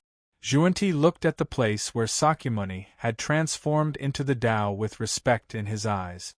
He said, "The Gautama Buddha has passed away and will only come into being after the endless calamities. He will prove the Tao again and establish the orthodoxy of Buddhism." Those with great mystical powers excluded Buddha and prevented Buddha from obtaining Pangu. It's really hateful. Junior brother, could Buddha be Pangu? Buddha Jie-in said, "Has there ever been Pangu in Buddhism? The universe is formed because of fate. The rise and fall of fate. Why would we need Pangu? How can Buddha be killed by Pangu as a chaotic divine demon?" Jie-in said lightly, "The primordial world isn't our game. Buddha is only here to enlighten those who are fated. As for those who are not fated, let them go." Senior brother, you're right. I was too naive. Zhuan-ti had an epiphany and put his palms together. The purple cloud palace turned into the treasure-dividing cliff and was ready to hide in the chaos again. The people who attended the meeting in Dara also had to leave. They were ready to polish their chaotic divine demon true bodies before the next era. However, River Styx stopped Heavenly Lord Yuanshur and said, "I see that Heavenly Lord bestowed a group of fellow Taoists who had turned into spiritual treasures to his disciples. He should let the younger disciples form a predestined relationship with the predecessors. Because of fate, his Tao will be influenced by the loss of my Dara and change his state." Great Heavenly Lord Yuanshur nodded and said, "Ancestor, do you have the intention to form a predestined relationship? If you can get the consent of any fellow Taoist, you can take it from the treasure-snatching rock in the future. Perhaps it will be of some help." River Styx only shook his head and said, "I'm a devil cult patriarch. How could I have such a predestined relationship? On the other hand, many of the devil treasures that my brother Ro entrusted to me were transformed by Dara of the devil path. I either cut off his followers or planted hidden dangers in his followers to force him to lose me. In the future, I will settle accounts with him. I will uphold justice for my Dara who was forced to lose my devil path. I'm just here to share an idea with fellow Taoists." River Styx said, "The Purple Cloud Palace is the place where the great divines discuss matters. It can be turned into the treasure-snatching cliff, to allow many Taoist friends who lost me to live in peace. Even if the primordial spiritual treasures transformed by Dara are bestowed by fellow Taoist, they can only benefit one or two disciples. Those who form a predestined relationship are only the disciples of the three pristines. You must know that the wonders of karma are not limited to one or two people. Why don't we open up a secret realm in the prototype of the universe of the treasure-snatching cliff for the primordial spiritual treasures of fellow Taoist friends to live in? Wouldn't it be more spacious and comfortable? Then, at a fixed time, the treasure-snatching rock will appear to communicate with the outside world due to fate. First, it will allow the untainted land cultivators to enter the secret realm and form a predestined relationship with the primordial spiritual treasures. With its protection, they will be able to tide through the tribulations. Second, it will allow the primordial spiritual treasures to be disturbed by the outside world. They will look for the person they like and appear again. As far as I know, in the previous untainted land eras, there were many primordial spiritual treasures that were unwilling to appear. Only 1 or 2 out of 10 recognized their master. It was too empty, and it was not good for them to find themselves again. Opening up a secret realm for treasure hunting might allow them to gather many Taoist companions. It would also be convenient for many primordial spiritual treasures to reincarnate. Heavenly Primogenitor thought about it. River Styx was right. By opening up the treasure-snatching rock, and creating a secret realm for treasure hunting, there would be many cultivators who would try their best to attract some primordial spiritual treasures. They wanted to abduct them. Maybe a few pairs of primordial spiritual treasures would appear with the cultivators, be contaminated by the mortal world, and find themselves again.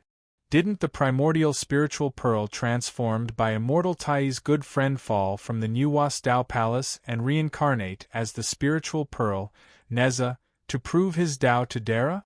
It was hard to guess what River Styx was thinking. Heavenly Primogenitor knew that this guy was definitely not thinking about the benefits he mentioned. However, River Styx was very calculative.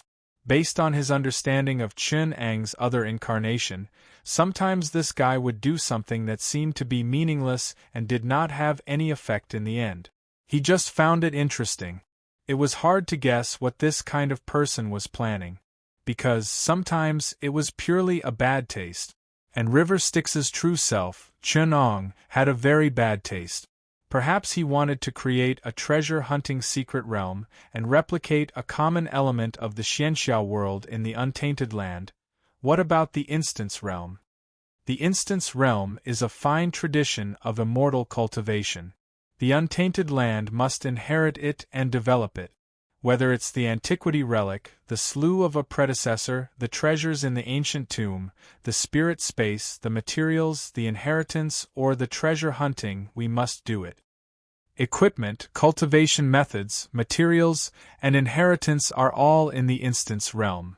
How can Dara players not enter the instance realm in the untainted land? Moreover, top-notch equipment like the innate numinous treasure is determined internally. It's too boring. How are we going to motivate the players? The treasure division cliff instance realm must exist. And it can't just be a bare cliff. River Styx was very creative. In the treasure division cliff instance realm, he thought of many ways to play the instance realm. He made the innate numinous treasures transform into the prototype universe of Dara's Daofruit and land in the secret realm, forming mountains, rivers, and strange objects. They became the cornerstones of the world, forming a world made of numinous treasures. The primordial chaos golden dipper turned into a chaotic hole, the golden flood dragon scissors turned into a pair of flood dragons, the 24C calming divine pearls each had a world, the nether world book turned into the earth fetal membrane, the 8 trigrams furnace raised a flaming mountain, the yin-yang mirror turned into the sun and moon lake, the fallen soul bell hung the fallen soul star, the male and female swords stood side by side on 2 peaks, the cloud light handkerchief fell into a sea of clouds, and the golden cloud crown glowed.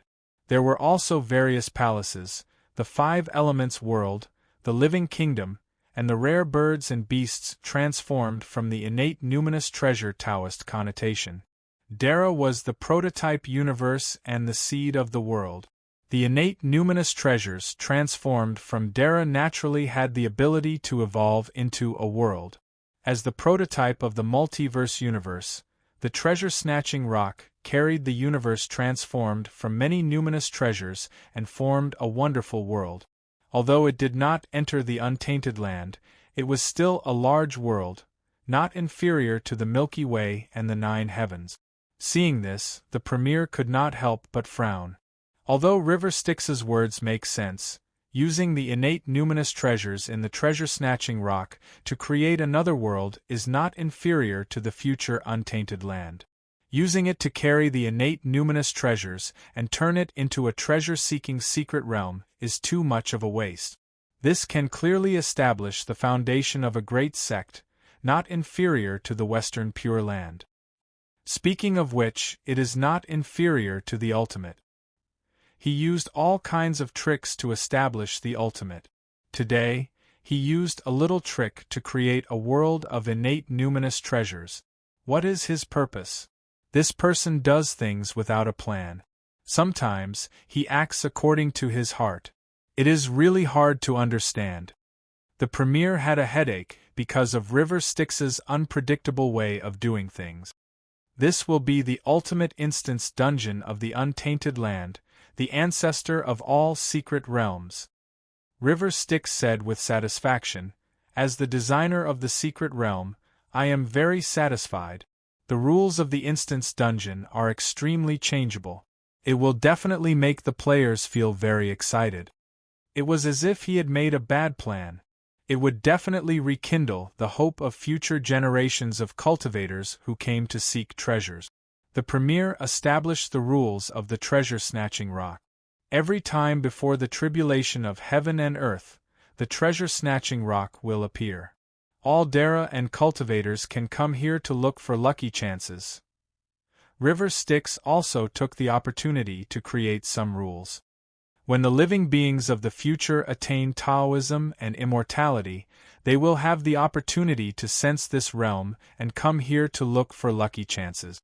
After the Untainted Land is broken, there are many worlds in the heavenly realm sea. If there is a danger of the devil's tribulation and the ultimate, they can also sense this realm's lucky chances.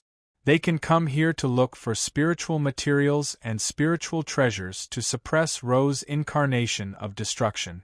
After the two of them established the secret realm of the treasure-snatching rock, if one had great divine sense, the spiritual treasures would still be placed on the rock and could be taken at will. If one did not have such divine sense and could not see through the treasure-snatching rock's true appearance, it would be a world of innate numinous treasures, a multiverse, and one could only enter to search for treasures. River Styx did not do anything to the diabolism spiritual treasures that Dara had transformed into. After suppressing Ro, they would all be mine. Chapter 12:37. Fan Tianjuan's face was sallow and bitter. He had just become a Dowlord, so he couldn't wait to cross the realm sea with the power of a Dowlord, diving down to the bottom of the realm sea. The bustling world became extremely barren when it reached the bottom of the realm sea. There were all kinds of secrets hidden here, like ghosts and shadows. The desolate ruins of worlds hung there in the dark realm sea. There were some indescribable things that had been destroyed here, and the aura of the Armageddon seemed to be growing. The strange monsters that were born from these ruins would cause even the most supreme Dowlords in the universe to have a headache if they encountered them. Not to mention that this was the headquarters of the demonic Tao. In the falling world, dragged by the ultimate, there might be an old demon who was trying to break through to the Dowlord realm. The environment here was dangerous even for Dowlords. Not to mention that further down was the ultimate of everything, the ultimate that obliterated all things. After Fan Tianjun became a Dowlord, he was only happy for a short period of time before he was ruthlessly slapped in the face by the cold reality, waking up from the warm and hopeful dream of the future. Fan Tianjun looked down on those heavenly monarchs who only dared to condense postnatal Daoseed. From the day he started cultivating, he was the pride of the Brahma realm. He was born in the Brahma realm's largest aristocratic family, the controller of this realm, the Fan family. Since childhood, he was a peerless genius of the Fan family and even the Brahma realm. His foundation was built with the most precious primordial spirit item. The speed at which he became an immortal broke the cultivation record of all the worlds known to the Fan family. When he built his foundation, he was a genius among the young geniuses. After becoming an immortal, he was a rising star. Even after becoming a Dowlord, he was the most promising Dowlord in the last 100,000 years. Fan Tianjun walked the path of Dao unification, condensing a Dao seed and planting it in the world.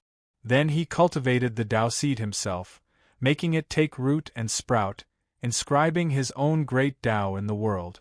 As his great Tao was inscribed in a world, it would become a Tao Lord, equivalent to the Tao Lord realm of other cultivation methods. Then he would use this world as the foundation to give birth to his Tao seed. He even traced the Tao seed back to time, penetrating the beginning and end of the universe. Finally, he merged with the Tao and the universe, proving the Tao of Dara. Dara's Tao seed method also had different methods. Some heavenly lords would destroy the world that their Tao seed depended on and absorb the great Tao of the world to complete their own Tao seed. Then, they would seize an opposite Tao seed and rely on each other. Like two fulcrums, they would borrow strength from each other. The two opposite Tao seeds would form a spiral shape and continuously borrow strength from each other to improve. They would plant the seed at the origin of the timeline and into the chaos. From the origin, they would sprout and inscribe their own great Tao in the chaos. Now, it was extremely difficult for a perfected great Tao to inscribe his great Tao. However, if he came to the source of time, the chaos where the great Tao had yet to be born, he could plant a Tao seed there and inscribe his great Tao, making it a lot easier to integrate the Tao into the universe. It was said that it was created by some great experts who used the ancient Khanate gods' cultivation method to create it. In primordial times, Khanate lifeforms were extremely powerful the moment they were born. Compared to postnatal lifeforms that lacked resources, they were incomparably powerful. Therefore, they could send their true bodies into the chaos, to the origin of the great Tao, to validate their Tao as chaos godfiends and attain the Dara realm of postnatal lifeforms. From Brahma Tianjuan's point of view, the chaos godfiend realm that these Khanate godfiends with strength that was countless times stronger than their past lives would be the true perfect Dara realm. And the so-called Dara realm was just a crippled realm that Tao lords with weak postnatal foundations had tried all means to take shortcuts. Brahma Tianjun had some thoughts about this. When he cultivated, his foundation was much stronger than other cultivators. It made it easy for him to challenge those at a higher level than him. When he fought disciples from aristocratic families at the same realm as him, it was like teaching children a lesson. As for those disciples with solid foundations, they could crush itinerant cultivators at the same realm as ants. Only with a strong foundation would they be able to go further. Every step had to be perfect and extreme. Their foundation had to be unprecedented and extremely powerful. If others were a spring, they had to be an ocean. Accumulating an ocean was, of course, much more difficult than opening a spring. But this was the only way to go further. Fan Tianjun had watched as his peers who didn't have a solid enough foundation slowly fell behind, and he didn't know when he would disappear from sight. Those itinerant cultivators were eliminated generation after generation. Without a solid foundation like the disciples of aristocratic families, they could only rack their brains, take some crooked ways, and create some seemingly strange ideas, but they were all shortcuts. Brahma Tianjun could beat 10 of such weaklings with one hand. But 10 opponents at the same level as him at the Tao Lord realm. If it was before he became an immortal, Brahma Tianjun could kill people at the same level as him like slaughtering chickens, and those with weak foundations would die no matter how many came. He was invincible among his peers. This was Brahma Tianjuan's unparalleled reputation. Brahma Tianjun could only sigh that he couldn't be born in the prehistoric era. During that glorious ancient era, the spiritual energy of heaven and earth was extremely rich, and treasures of heaven and earth were abundant. Even a blade of grass was a treasure that later generations of Tao lords would fight for. His birth was favored by the destiny of this world, but Brahma Tianjun still felt that his peerless talent was buried. If he could return to the prehistoric era, he would be able to become a chaotic divine demon like the Khanate divine demon and lay a solid foundation for the Dara realm. Even without the prehistoric conditions, Brahma Tianjun would not condense the acquired Tao seed like ordinary Tao lords. He wanted to condense the real Khanate Tao seed and send it back to the chaotic era to inscribe the Khanate Great Tao. But there were very few Khanate Great Tao in the world, and according to Brahma Tianjuan's deduction, the goal of cultivators who cultivated Tao seed was to merge with the Dara realm and inscribe their Great Tao in the prehistoric universe. Therefore, Tao seeds would interfere with each other. Once someone occupied a Tao seed, his Tao seed would be the manifestation of that kind of great Tao, and those downstream would not be able to condense the same Tao seed. The acquired great Tao was easy to deal with because it was relatively weak, and the acquired great Tao was an evolution of the acquired great Tao. For example, the great Tao of Gu, the great Tao of Zither, and the great Tao of Sword were the great Tao born from the acquired creatures. Every cultivator deduced it according to their own Tao, and rarely would there be a conflict. However, the Khanate Great Tao was the foundation of the universe, and was the fundamental law. Basically, it was occupied by the Khanate creatures upstream of the timeline. For example, the Khanate Yin-Yang Great Tao, the Khanate Tai Great Tao, the Khanate Merit Great Tao Brahma Tianjun wanted to merge with the Khanate Tao seed and build a solid foundation for his Dara realm. It was the biggest difficulty he had ever faced since he started cultivating, because it had nothing to do with talent and comprehension, but purely luck and external conditions. Fortunately, Brahma Tianjun was a genius. After his painstaking research and several dangerous investigations, he finally found that there was another great Tao that miraculously survived in the universe, except for the two great Taos of the ultimate, the Khanate Destruction Great Tao and the Khanate Nothingness Great Tao, which were too dangerous for anyone to prove. Or rather, half of the Khanate Great Tao, the Khanate Great Tao of Time. When it combined with the Khanate Great Tao of Void, it was the complete Khanate Great Tao of Time and Space, the Tao seed of the universe. Space was king and time was supreme. The future of these two great Taos was extremely bright, and they were one of the best great Taos to prove the Khanate Great Tao of Dara. According to Brahma Tianjuan's calculations, the Khanate Great Tao seed of time was extremely difficult, but to send the Khanate Great Tao seed back to the origin of the Great Tao, it was one of the easiest Tao seeds, and it was almost as difficult as the acquired Great Tao seed. For a moment, Brahma Tianjun was wild with joy. The Khanate Great Tao of Destruction and the Khanate Great Tao of Nothingness could only be formed when the Ultimate destroyed the universe, and when the Void Tribulation and Annihilation Tribulation came. Moreover, the Khanate Great Tao of Destruction was competing with the mysterious destruction demon god in the Ultimate, so the future was very bad. Although it was extremely powerful, Brahma Tianjun didn't want it. The Khanate Great Tao of Time was his only goal. Brahma Tianjun temporarily put aside the difficulty of forming the Khanate Great Tao seed and inscribing the Brahma realm's heavenly monarch realm. According to his own calculations, if he succeeded in proving the Khanate Great Tao of Dara, he would be able to resist at least 8 Dara's encirclement by himself. However, the cultivation of the acquired Great Tao only requires acquired vitality, and every improvement in the innate Great Tao requires innate vitality, and even innate spirit items. Thinking of this, Brahma Tianjuan's initial excitement gradually disappeared, and he even began to stiffen and despair. When he realized this, he almost smashed the Tao seed. After the primitive universe was broken, where the hell did the innate vitality come from? Occasionally, a few innate spirit items would appear, but it was already enough to make the Tao Lords fight over them, okay?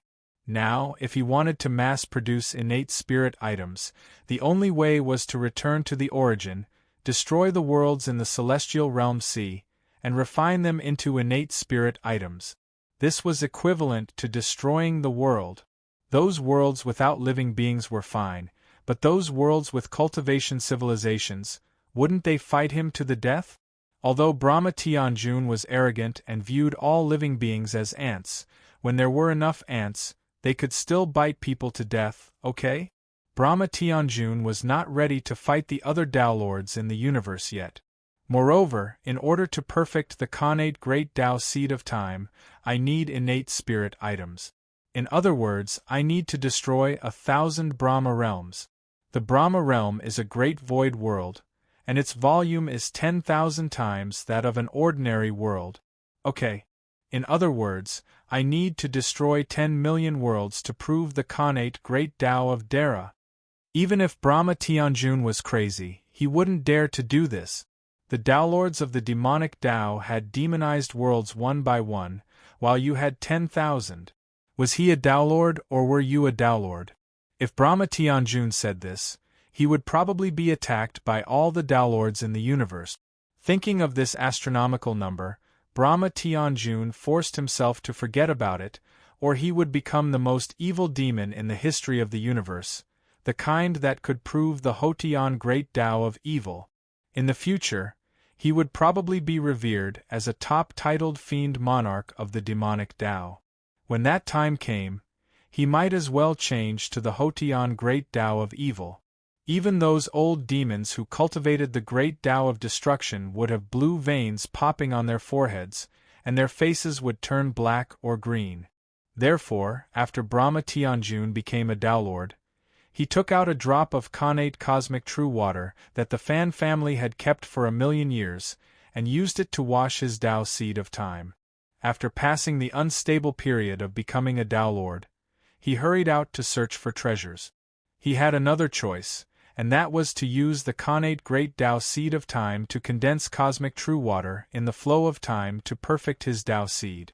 It was just 10,000 drops of connate cosmic true water, and each drop would take him 10,000 years to condense. In 100 million years, he, Brahma Tianjun, would be able to break through to Dara. What the hell? Slam, in 100 million years, even his bones would turn to ash. Taolords could live, but not to this extent. I can only go to the bottomless ruins to gamble, Brahma Tianjun said to himself. The Fan family was the strongest aristocratic family in the Brahma heaven realm, and one of the 3 great clans. The Fan, Yu, and Zun clans ruled the Brahma heaven realm and the 9,000 low-level worlds nearby. Aristocratic families that could be called great clans were the most elite of aristocratic families, and they had at least one Taolord to lead the family. As the leader of the 3 great clans, the Fan family had produced 4 Taolords before Brahma Tianjun. Therefore, he knew many secrets about Taolords. For example, the bottomless ruins. All of the worlds in the celestial realm would gradually decline and age before being pulled into the bottomless ruins. Since ancient times, countless worlds had been pulled into the bottomless ruins and ground into nothingness. The bottomless ruins was the nightmare of all cultivators, and it was the end of all things. All Daos returned to nothingness, and all existences would be obliterated by the bottomless ruins. But that wasn't always the case. Most worlds would be completely destroyed upon reaching the outer perimeter of the bottomless ruins. Although the outer perimeter of the bottomless ruins was terrifying, it wasn't able to obliterate everything. A world would always have some things that could settle in the outer perimeter of the bottomless ruins, and those things that could survive the power of the bottomless ruins were extremely valuable. Almost all of them were natural treasures, and some were connate treasures that had survived the destruction of the primordial era, such as the fragments of Mount Bujo, the remains of the netherworld blood sea, the ancestral veins of the primeval mountains, the essence of the Kunlun mountains, and so on. There were even strange items that had been born during the Chaos era. These things could settle in the outer perimeter of the bottomless ruins, and when the bottomless ruins swallowed them, they could be swept to the edges of the bottomless ruins. That was where Taolords could reach, and thus the most dangerous occupation of Taolords, the bottomless ruins scavenger. The few worlds in the outer perimeter of the bottomless ruins had markets for scavengers to trade. There were even some immortals who dared to take huge risks and grasp the rhythm of the bottomless ruins swallowing and spitting. When the bottomless ruins shrank, they would go to the edges to search for treasures. Although they weren't as daring as Taolords to venture deeper into the bottomless ruins, they could still pick up some of the things that had been washed out. Now, this was the largest trading market for Kane treasures and chaos items. It was also Brahma Tianjuan's destination this time. The Brahma Heaven Bureau had long heard of a bottomless ruins scavenger who had picked up a fragment of Mount Buzhou from the bottomless ruins. He had imitated the ancient legendary heaven flipping seal and refined it into an earth overturning seal. It was a strange treasure that shook the entire universe. When Brahma Tianjun learned that he needed the resources to achieve the Tao, he had almost wanted to steal it during his most desperate moments. Later, he felt that the other party had the earth overturning seal, and he was most likely no match for him, so he gave up on the idea. Brahma Tianjun dived deep into the realm sea and saw an indescribable chaos hole, a huge whirlpool of realm sea, a bottomless, unimaginable shadow, and a destructive power that made Brahma Tianjun tremble. Every time they came to the bottomless ruins, the Taolords felt as insignificant as ants. They lamented the unimaginably powerful Khanate fiend gods that had disappeared due to the collapse of the primordial world. Legend has it that the bottomless ruins was a huge sea formed by the southern Nether Sea during the primordial world. It was originally just a huge sea for the primordial world to swallow the four seas and renew the seawater. Before the collapse of the primordial world, because of the ancient war of gods and fiend gods, a mysterious destruction fiend god was suppressed in the sea of the bottomless ruins by another mighty expert.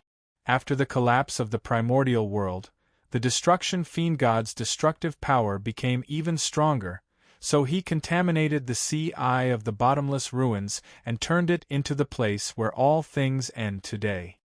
Brahma Tianjun couldn't help but sigh when he thought about the great war of gods and fiend gods during the primordial world. To be able to create such a terrifying existence like the bottomless ruins, how powerful were the ancient gods and fiend gods.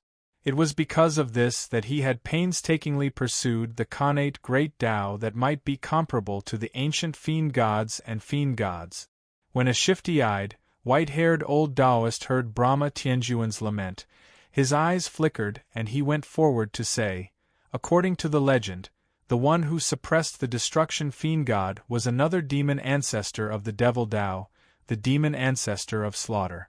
In order to seize the power of the devil Tao, the demon ancestor of slaughter ruthlessly suppressed the demon ancestor of destruction, who was also a demon ancestor, when the primordial world was broken.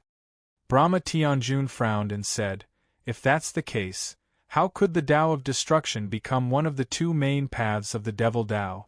Didn't the demon ancestor of slaughter suppress them long ago to prevent them from releasing the demon ancestor of destruction? So there's another theory. The old Taoist chuckled and seemed to be waiting for Brahma Tianjun to ask further questions. How could a proud man like Brahma Tianjun be controlled by such a small trick? He smiled coldly and was about to fall into a world wreckage at the edge of the ultimate. The old Taoist stopped him and said, fellow Taoist, don't be in such a hurry. He rolled his eyes and said, fellow Taoist, I'm afraid it's your first time in the ultimate and you're not familiar with the people and the place. The ultimate is not a good place, so it's better to find a local bully to guide you. How do you know it's my first time in the ultimate? Brahma Tianjun frowned and said. The shifty-eyed old Taoist shrank his neck and looked around. To tell you the truth, I've been wandering around the edge of the ultimate for tens of thousands of years, but I've never seen someone like you. Looking at your youthful face, I can tell that you're a young Taoist who hasn't reached the Tao for a long time. You can't be from another realm, so of course you're a newcomer. A newcomer like you needs experience in the ultimate the most. And it just so happens that I don't lack experience in the ultimate. If you're kind enough, I'll teach you all the experience I've accumulated in the ultimate for tens of thousands of years. This is a matter of life and death. It's not a loss. Brahma Tianjun looked at him deeply and said faintly, I think you don't dare to enter the ultimate and only dare to wander around the outside to take advantage of newcomers. How is that possible? The old Taoist was so anxious that he jumped. He looked at the cold Brahma Tianjun and sighed helplessly. I cherish my life too much and don't dare to enter the ultimate, but I don't dare to deceive people. Otherwise, the Taoist lords I deceived will tear me apart when they come back. I cherish my life the most. I'm just using some experience to earn a small introduction fee for newcomers. I've worked hard here for tens of thousands of years to familiarize myself with the ultimate. It's just earning some hard-earned money. It's also good for newcomers. Otherwise, do you think everyone would let me go so easily? Fan Tianjun immediately understood what was going on. Taoist lords also needed resources, and how could it be faster to collect resources from Taoist lords? Those who dared to come to the ultimate were all Taoist lords who liked to gamble. To them, this little bit of money was nothing, and they could earn it back if they found a connate spirit item in the ultimate. And this old Taoist's experience was really a matter of life and death for Taoist lords who had just entered the ultimate. Moreover, this old thing had spent tens of thousands of years to gather more than just a little bit of information. Those were all things that were worth a lot of money. Moreover, he had spent tens of thousands of years accumulating experience, so no one could compete with him. The older one was, the more valuable one's experience was. Therefore, don't be fooled by this old Taoist's poor appearance. He was doing a unique business, so who knew how rich he was behind the scenes? At this moment, Brahma Tianjun almost wanted to kill him and rob him of his treasures. But on second thought, this old Taoist had survived in the ultimate for tens of thousands of years.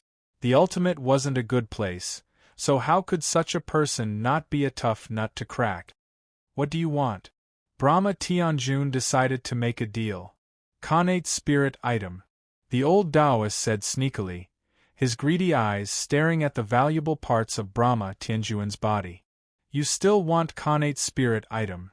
Brahma Tianjun was exasperated. What an exorbitant demand.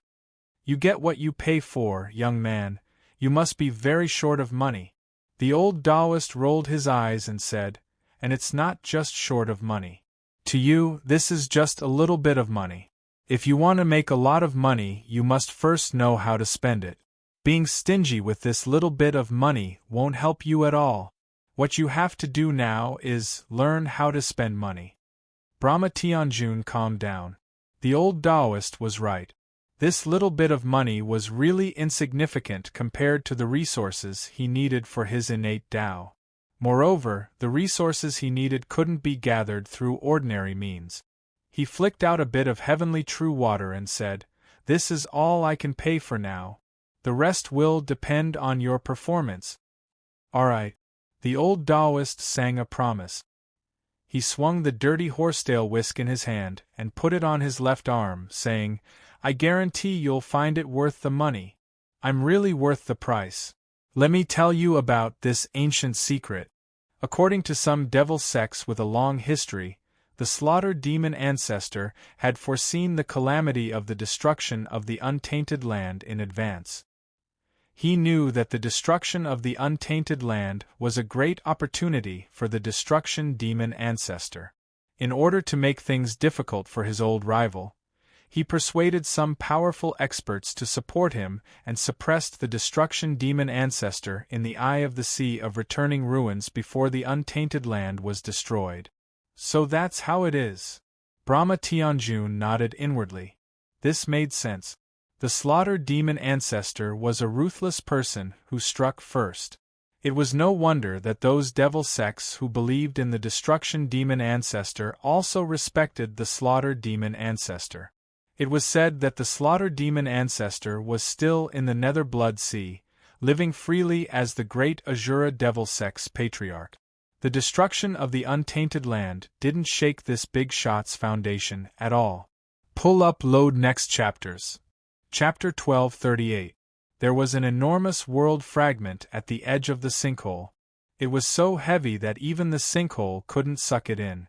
Supposedly, it was a fragment of the primordial netherworld that had taken root at the bottom of the realm sea. It was a fragment that the sinkhole had devoured before, but luckily, it hadn't been sucked into the center. Now, it was a place where the sinkhole scavengers camped and traded. The primordial netherworld was dark and lightless. It was a world devoid of light, and it was so heavy that even Dowlords couldn't cause much damage to it. It could have been said to be the largest connate treasure in the sinkhole, but because it was so large and couldn't be divided, it couldn't be used and became a giant piece of trash. Countless Dowlords wanted to get something from it, but how could a bunch of golden immortals and Dowlords get what they wanted when even the sinkhole couldn't? The old Taoist led Brahma Tianjun into the netherworld fragment in a practiced manner. It was an extremely vast world, but it was also very lively. A short while later, Brahma Tianjun saw a third Daelord's remnant soul flash past in the cold wind of this world. The shadows that were as dense as black lines were all ghost immortals, and they fluttered in the cold wind like human skin. Some of the densely packed dead souls were so powerful that even Brahma Tianjun found them difficult to deal with. These are the immortals and Dowlords who died in the sinkhole over the years, but luckily managed to escape with a wisp of their soul. The old Taoist said calmly, "They all live in the netherworld, searching for bodies to possess or substitute. Your body is absolutely top grade, and it might attract the attention of the most terrifying ghost immortals. It's best to keep a low profile." Although these souls don't have bodies, they cultivate in the netherworld fragment and aren't any weaker than Dowlords with bodies. Also, most of the Dowlords who manage to escape with a wisp of their soul in the sinkhole are old hands. Who knows what trump cards they have? There are thousands of treasures in the sinkhole. If you are confident, you can take them. Just be careful that they don't perish together. Most people wouldn't dare to offend them anyway. The old Taoist brought Fan Tianjun to the front of an ancient city with ease. 2 characters, Northern Een, were engraved on the city gate. The characters were extremely simple and unadorned. It was possible that they were the ancient characters created by Emperor Songzhi when he created the characters, Bain. These 2 words are extremely old, and looking at the incomplete horizontal board of the ancient city, there seems to be an unfinished meaning behind it. Could this be the residence of Fengdu the Great? Fan Tianjun exclaimed in extreme shock. In the myriad of worlds, the ancient fiend gods had already become a legendary ruin, but after coming to the ultimate, there seemed to be ruins of the ancient fiend gods everywhere, appearing extremely ancient and mysterious. Idu, the old Taoist said with some inexplicable meaning, "I'm afraid this place can't even be compared to the Taoist palace of a little god like Idu. It's just a relic of a small city in the netherworld that was dug out by the predecessors. Maybe it was a small city governed by an unknown ghost king in the netherworld. According to the research of the old monsters of the netherworld Tao orthodoxy, the 2 characters are related to the laws of the netherworld. The Northern Enidu Supreme Mystery Devil Black Law Spiritual Book. But you're not a ghost cultivator. It has nothing to do with you. Let's enter the city." The old Taoist rubbed his hands and said with a wretched expression, "I've been waiting for a fat sheep like you for half a month in the wilderness. I need to find some fun to comfort myself. I need to find a female immortal from the beauty sect. He, senior, you're already a mighty Taoist. Why are you still indulging in such matters between men and women?" Fan Tianjun said disdainfully. "Do you think the Taoists here aren't as elegant and dignified as the ones outside? Those Taoists are all high and mighty, ruling over all living beings. Of course, they can transcend the mortal world and don't have us. But in the ultimate, a Taoist is just an ordinary cultivator. Do you know why I don't dare to enter the ultimate? I've seen too many high and mighty Taoists who enter and never come out. I've seen so many of them that you can't even count them. In fact, there are more than 10 times as many Dowlords as you know. Sages, celestial lords, fiend lords, Dowlords, they are exalted figures in the outside world and can look down on all living things, but in the sinkhole they are no more exalted than anyone else. One day they entered that place." The old Taoist pointed at the sinkhole, his dirty fingernails still filled with dirt. "Then they never come back." At that time, you'll know that there's no difference between a Taoist and a mortal. Only Dara can transcend above them without any disasters or tribulations. Besides, the legs and waist of the beauty sex girls are like willows in the wind when they sway. That kind of enchanting beauty. I can't compare it with a green-haired kid like you. Only a truly experienced veteran knows how it feels. The old Taoist laughed.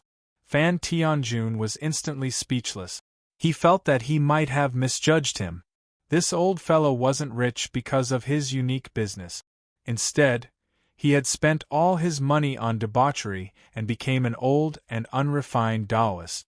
In the next moment, Fan Tianjun confirmed his thoughts, because the prices of goods near the ultimate were really too damn high. A drop of innate true water is enough for me to sleep with millions of female cultivators in the beauty sect. Even if she's an innate X, she's not worth that price. I just gave you 100 drops of innate true water, and you'll pay for it yourself. No employer will pay for it. Don't even think about paying for it. If I pay you so many innate items, and you tell me about your experience in the brothels, I'll chop you into pieces. After a while, the old Taoist dragged Fan Tianjun out of the beauty sect's encampment dejectedly. He shook his head and lamented, "People's hearts are no longer what they used to be. Kid, you asked me to impart my experience to you, and the biggest one I can impart is, don't enter the ultimate, don't enter the ultimate, don't enter the ultimate." Fan Tianjun almost crushed the blue sky true feather fan in his hand. He looked at the old Taoist and said through gritted teeth, "This is your experience?" The old Taoist suddenly put his hands behind his back, and his body suddenly grew taller. At this moment, his aura suddenly became ethereal, making Fan Tianjun feel as if this person had suddenly gone far away from him, but he could still see the old Taoist standing clearly in front of him. The old Taoist said in an ethereal voice, "Do you think it's nonsense? On the contrary, this is the most painful experience in the ultimate. Every word is stained with blood and lives, the blood and lives of Taoists.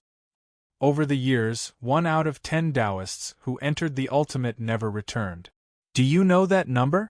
This is the ruler of the universe, a Taoist who regards all living beings as ants. 1 out of 10, that's not a lot." Fan Tianjun sneered. 1 out of 10 doesn't seem like a big chance, but for a Taoist with a lifespan of 100,000 you actually only have 2 choices, life or death. This is half and half, and either you live or you die. Once you go, it will be the difference between life and death. It will be a death calamity. Ask yourself, are you really willing? Fan Tianjun's expression changed, and he was actually speechless. He stared at the dark sky above his head for a long time, and then said faintly, "The great Tao has always been forward, and I have no other choice." "No, you do." The old Taoist suddenly got rid of his solemn expression and grinned. "Who said that people in the ultimate can only earn money by risking their lives?" Fan Tianjun was stunned. "There's another way? Wasn't the little sister from the beauty sect one just now?" Fan Tianjun was about to punch the old man when the old Taoist added in a sneaky manner, "You've found the right person by hiring me. Have you heard of treasure gambling? You're really good at gambling and drugs. I still don't know your Taoist name. Could it be Taoist Master Sandu?" The old Taoist pretended not to hear Fan Tianjun's complaints, and explained, "Treasure gambling is stone gambling. There are all kinds of strange things in the ultimate, and who knows if they're worth anything. That's why there's this place to gamble. Those that are easy to identify have naturally been bought by those gambling houses. What's left are things that can't be touched at all. Divine objects are covered in dust. As long as a top-notch Khanate being falls into the ultimate ruin, it will absorb some impurities in the ultimate ruin to protect itself. After a long time, these impurities will condense into a stone shell. No one knows what's under the shell, and they can only make guesses based on some characteristics on the surface. These impurities are the most common in the ultimate, and 1 in 10,000 has treasures, so the business of stone gambling was born. If you have enough capital and good eyesight, why would you go to the ultimate to look for treasures? You can make money by gambling on stones. But to do this business, you first need to have a lot of capital. Gambling is a skill that relies on life and death in a small gamble, but a big gamble depends on capital and ability. No matter how good your eyesight is, there will be times when you lose everything in a single throw. On the contrary, if you share the risk evenly, the risk will be more even, and then you'll have to rely on your true ability to gamble. How about it? Do you have the confidence to beat him up? The old Taoist said in a cheap and cowardly manner. Fan Tianjun fell silent. He couldn't make up his mind, and if he were to gamble as soon as he arrived, he would look like a fool no matter how he looked at it. He looked at the old Taoist with suspicion. This guy couldn't be a scammer, could he? The old Taoist stomped his feet and said, "Why are you looking at me like that? Am I that kind of person? Let me tell you a secret. Of course, there are tricks to gambling on treasures. On the contrary, those who dare to gamble have unique skills. First of all, the Tao patterns of heaven and earth. The ultimate Tao will erode the surface of the stone carvings, and the stone shell is produced when the innate spiritual object inside and the ultimate Tao fight against the ultimate Tao. It is engraved with the Tao marks of the object inside and the ultimate Tao. Experienced people can guess it just by looking at the appearance of the shell. Then, most of the divine arts in the world can't see through the stone shell left behind by the ultimate Tao, so the shell is also called absolute heavenly secrets, which means that no heavenly secrets Tao can see through it. It is a material that is close to the heavenly secrets Tao. If it wasn't for the fact that the stone shell is broken by other great Taos, it would lose its miraculous effect. Just this characteristic alone is worth a lot. Although the stone shell is said to contain the absolute heavenly secrets Tao, it doesn't mean that you can't see through it. Let me give you an example: the time-light true water. Even the stone shell can only alleviate the corrosion of the time-light true water, but it can't block it out, so the time-light true water can sense the aura inside the stone shell. However, the time-light true water is extremely precious, and it is stronger than 99% of innate spiritual objects. Moreover, sensing aura only enhances one's judgment, it isn't absolutely accurate. That's why no one would be so extravagant. Fan Tianjuan's heart skipped a beat. If the time-light true water could do it, so could the innate time Tao. It was just that it wasn't as immediate as the time-light true water. Fan Tianjun raised his head and gave the old Taoist a fright. He looked as if he was about to start a great Tao battle with someone. His eyes were bright and he gave off a great pressure. He raised his leg and opened his hand, saying, "Let's go, lead the way." The old Taoist nodded and said heroically, "Let's go." "Good, looks like you have some skills." A strange creature that looked like a dragon and a flood dragon, with the head of a dragon and the tail of a flood dragon, said. The heaven immortals and true immortals next to him said in shock, "Is this the descendant of the primordial beings, the dragon race? This should be the dragon crown prince, no wonder he is so rich." The descendants of innate beings have such great talent. It is said that he is a young Taoist from the Fan clan. His talent is so heaven-defying that he is not inferior to the descendants of innate beings. We are too old for two young Taoists to fight each other. You should have cultivated the time-light true water divine ability, right? The Dragon Crown Prince sneered, sensing the stone shell. No wonder you are so successful. Unfortunately, you met me. The dragon race has the heavenly dragon Tao mark technique, which can also see through the stone shell. Moreover, I have 30 drops of time-light true water with me. Your time divine ability is nothing in front of me. If you hand over that divine ability of yours, I might spare you this time. So it is the time-light divine ability, no wonder, but why are these two young Taoists fighting? It is said that the Fan clan Taoist has been gambling in gambling dens for the past 3 years. At first, he won and lost, but later on, he won everything. A few days ago, He won an 8 trigrams immortal stone at the Four Seas Stone Workshop and won a dragon pearl. The Dragon Crown Prince wanted to take it by force in preparation for him to shed a dragon, but the Fan Clan Taoist wasn't willing to sell it, so the two clashed. So far, 2 rounds have been fought. In one round, he got the Khanate Gung medal, which formed the shape of a pagoda with vital energy in its 7 orifices. It is a pity that it doesn't have the vital energy now, causing it to die in its embryo. Otherwise, it could have given birth to a Khanate spiritual treasure. A Khanate spiritual treasure embryo. Someone exclaimed. Why didn't the Dragon Crown Prince mention the 9-colored stone Zoisha in the other round? Someone retorted. Now that the Dragon Crown Prince has taken out a divine item like the Time Light True Water, I don't think the Fan Clan Taoist has any hope of winning. The Dragon Crown Prince opened the Four Seas Stone Workshop. He can take out the hidden stones, but the Fan Clan Taoist can only choose from the eliminated stones.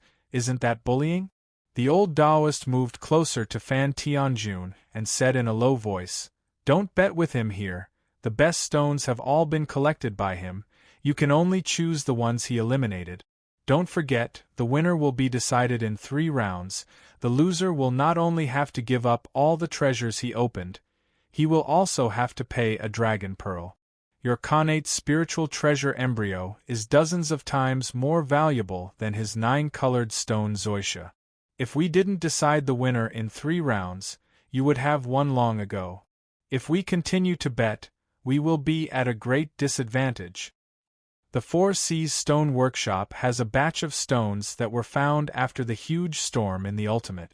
According to my calculations, the storm may have stirred up the precipitated impurities in the deeper parts of the Ultimate, which may contain precipitates from an even more ancient era, or even treasures from the chaotic era. Only by forcing him to bet with me can I have access to all the primordial stones in the Four Seas Stone Workshop.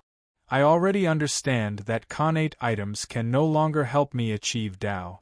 I need an primordial stone from the chaotic era to seal the chaotic aura so that my Tao of time can be perfected. Have you ever thought?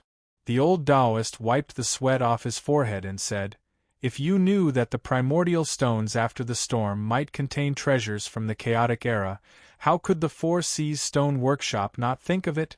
They might have kept these primordial stones and slowly cut them. This is their foundation, so how could they exchange it for resources? The dragons don't lack resources. I know. That's why I deliberately lost and forced the Dragon Prince to use these stones. Sure enough, the Dragon Prince felt the pressure. He used 3 drops of Time Light True Water but still couldn't feel anything. Large drops of sweat were forced out of his forehead. The Dragon Prince had to whisper to the person next to him. The shopkeeper's expression changed, but he still disappeared quietly. When he reappeared, he secretly took out a primordial stone and gave it to the Dragon Prince. The Dragon Prince tested it with Time Light True Water again, but his expression was still ugly. He shook his head at the shopkeeper. The shopkeeper went back and forth a few times, took out a few primordial stones, and used up the Dragon Prince's Time Light True Water until there were only 13 drops left. The Dragon Prince's face was as black as the bottom of a pot, and he decisively prepared to get up and disappear. At this time, Fan Tianjun stopped him with a sneer and said, "Dragon Prince, it's fine if you ask someone to give you the stones, but now you're going to choose the precious primordial stones from the Four Stones Workshop. Don't you have any shame?" The Dragon Prince's eyes shone fiercely. He sneered and said, "If I want to cut, I'll get the best treasures. It's easy to beat you, but I don't like the stones here, so I naturally have to find better ones. If you want, you can also choose stones from other stone workshop." The passers-by around them all booed. Who didn't know that the best things in each stone workshop were secret treasures? If you want to bet, you have to rely on your eyesight, your true ability. I want to bet the same batch of primordial stones as you. I'll use whichever batch you use. Do you dare to agree? The Dragon Prince's eyes lit up, and he remembered a batch of special primordial stones.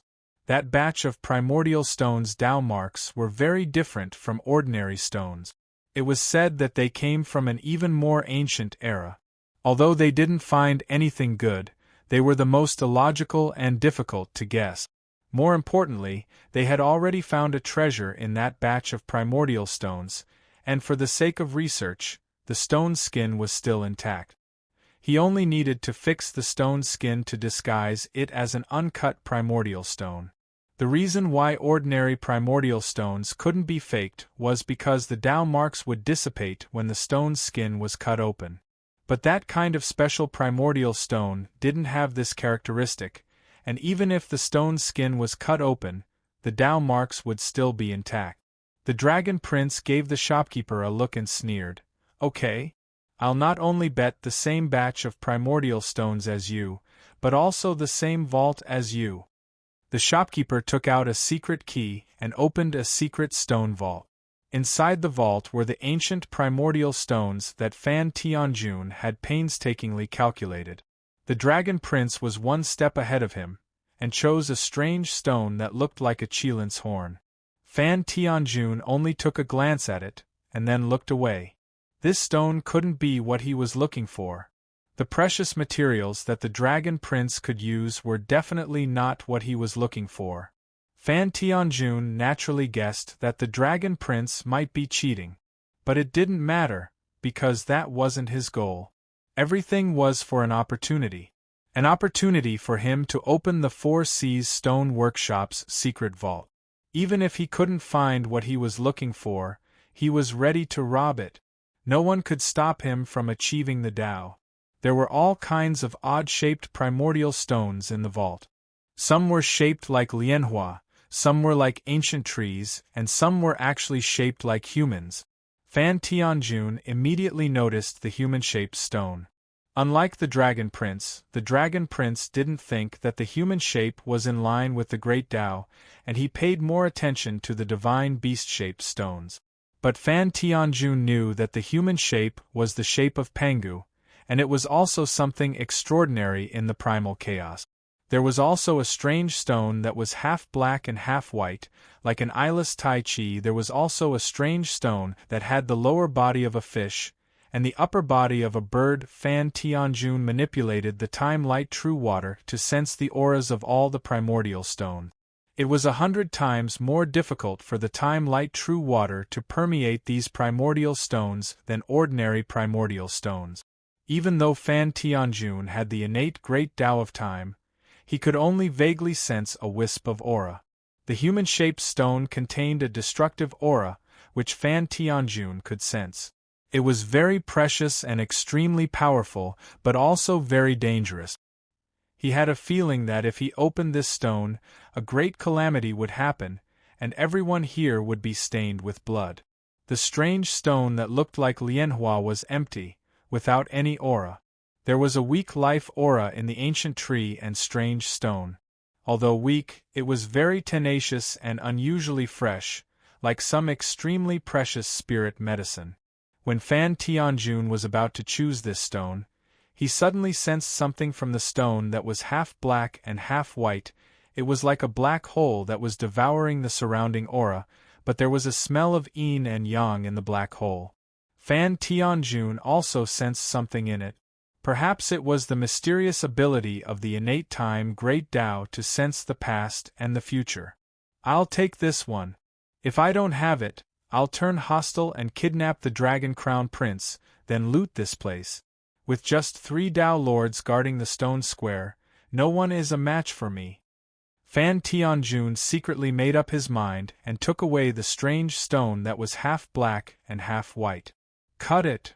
The Dragon Prince carefully cut the stone from the Qilin horn. The stone's skin slowly fell off, and an inexplicable aura slowly spread out. The Tao Lords present felt a kind of spiritual, auspicious, and wonderful aura that could wash away bad luck spreading.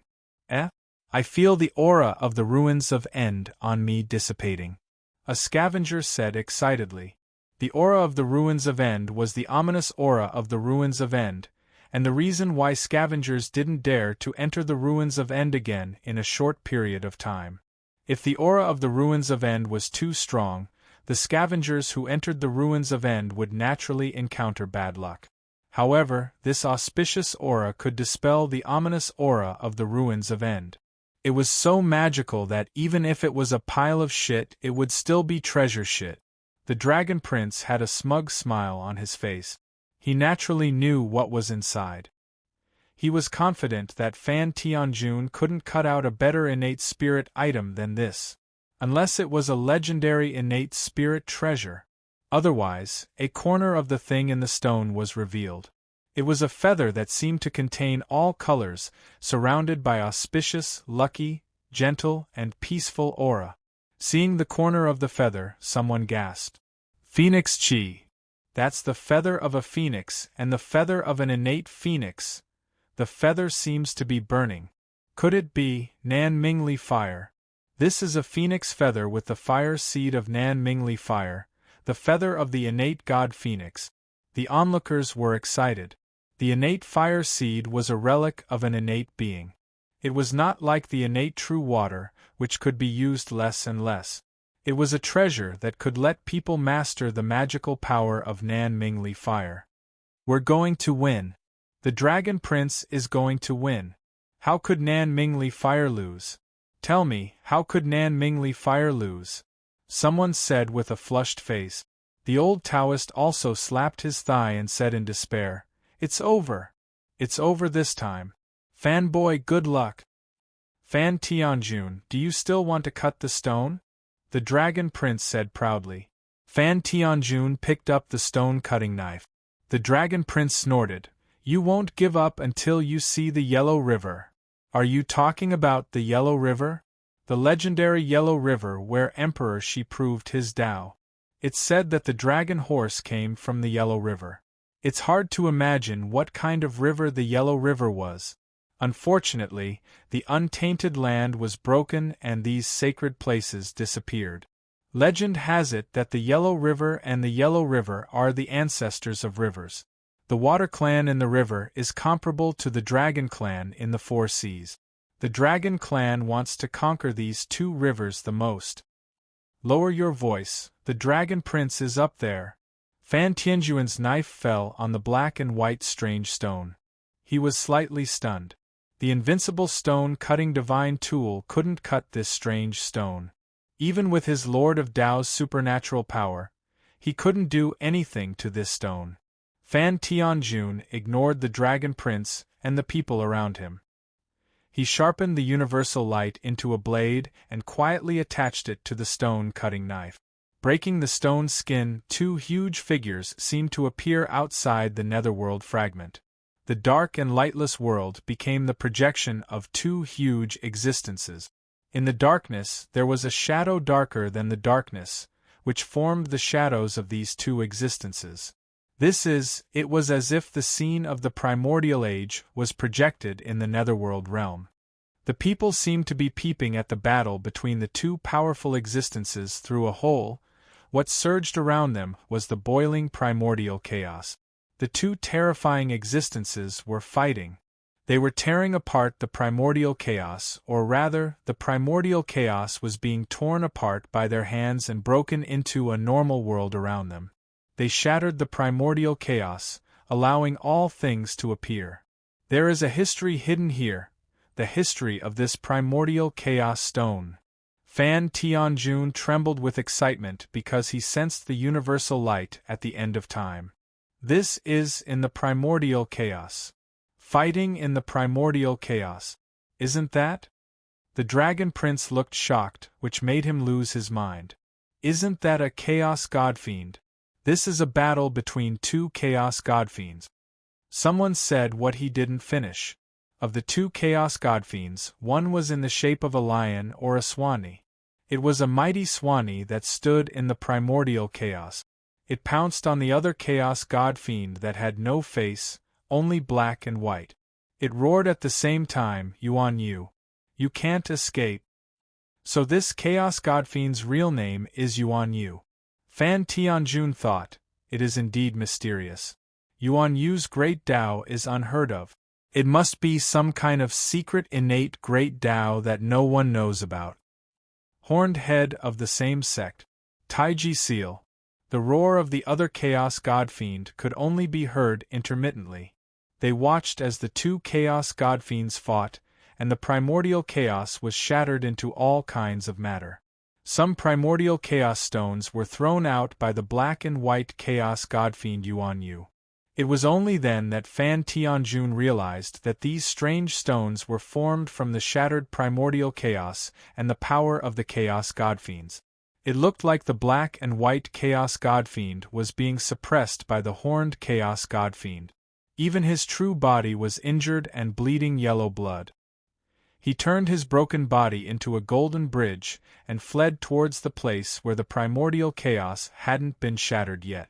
"Your foundation isn't stable, there's no point in running," the horned Chaos God-Fiend said coldly. The two Chaos God-Fiends fought to the end of the world, and even the primordial chaos was obliterated. Yuan Yu fought until his Chaos God-Fiend body was shattered.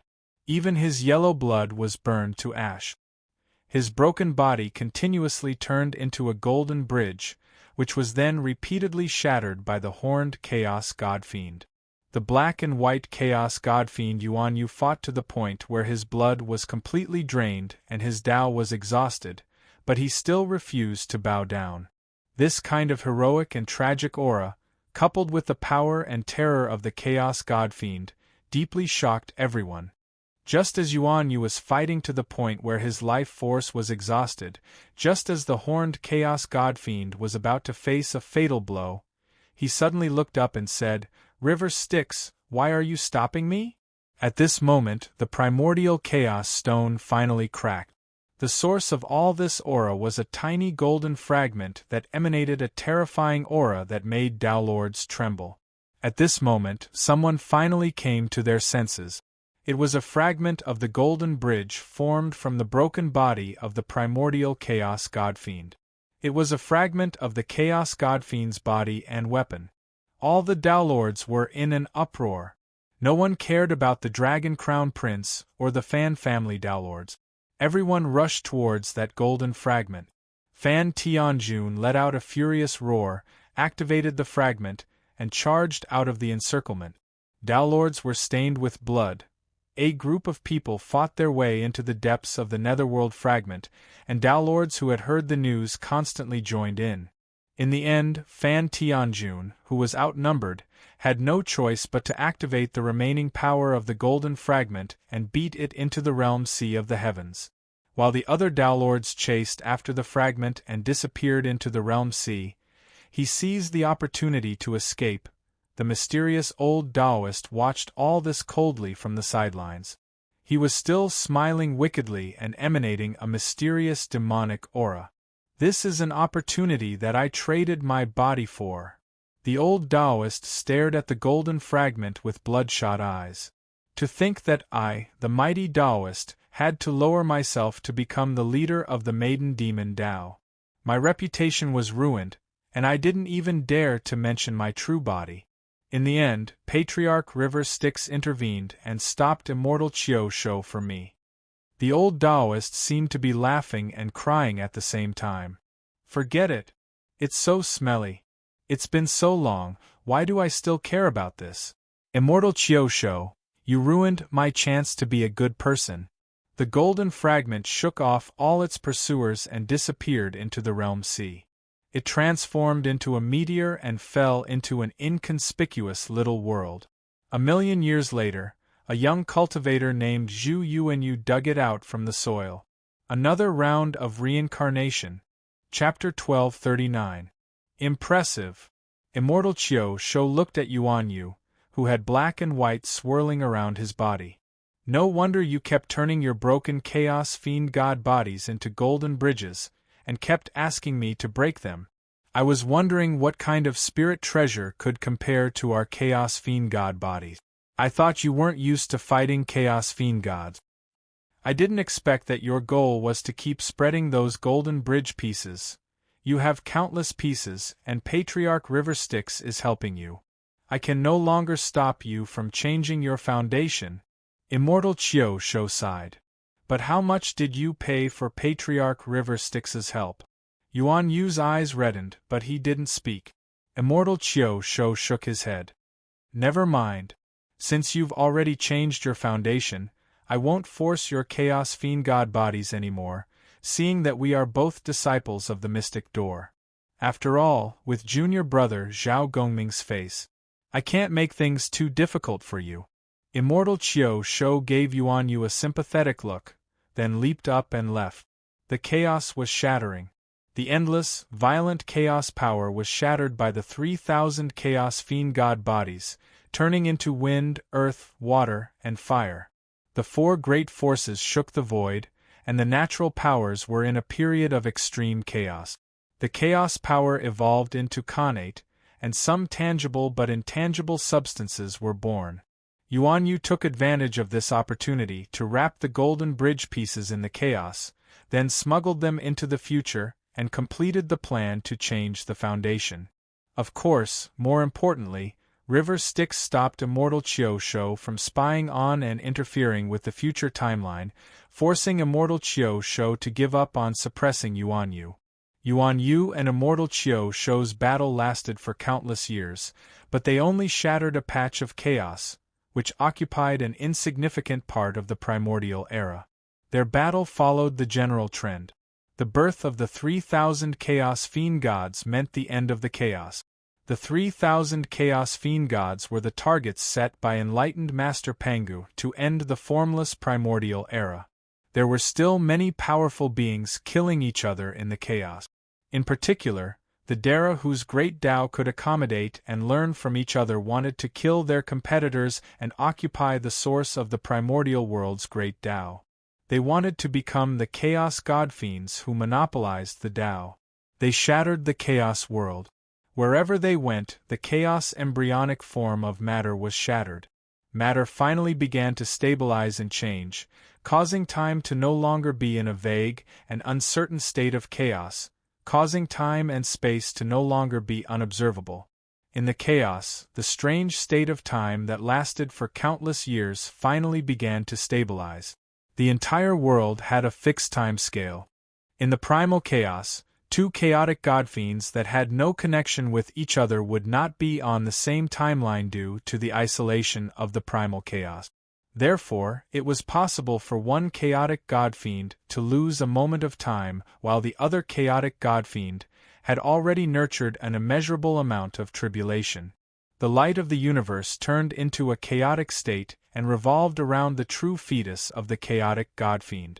Only when there was a karmic connection between two chaotic godfiends would they be in the same timeline.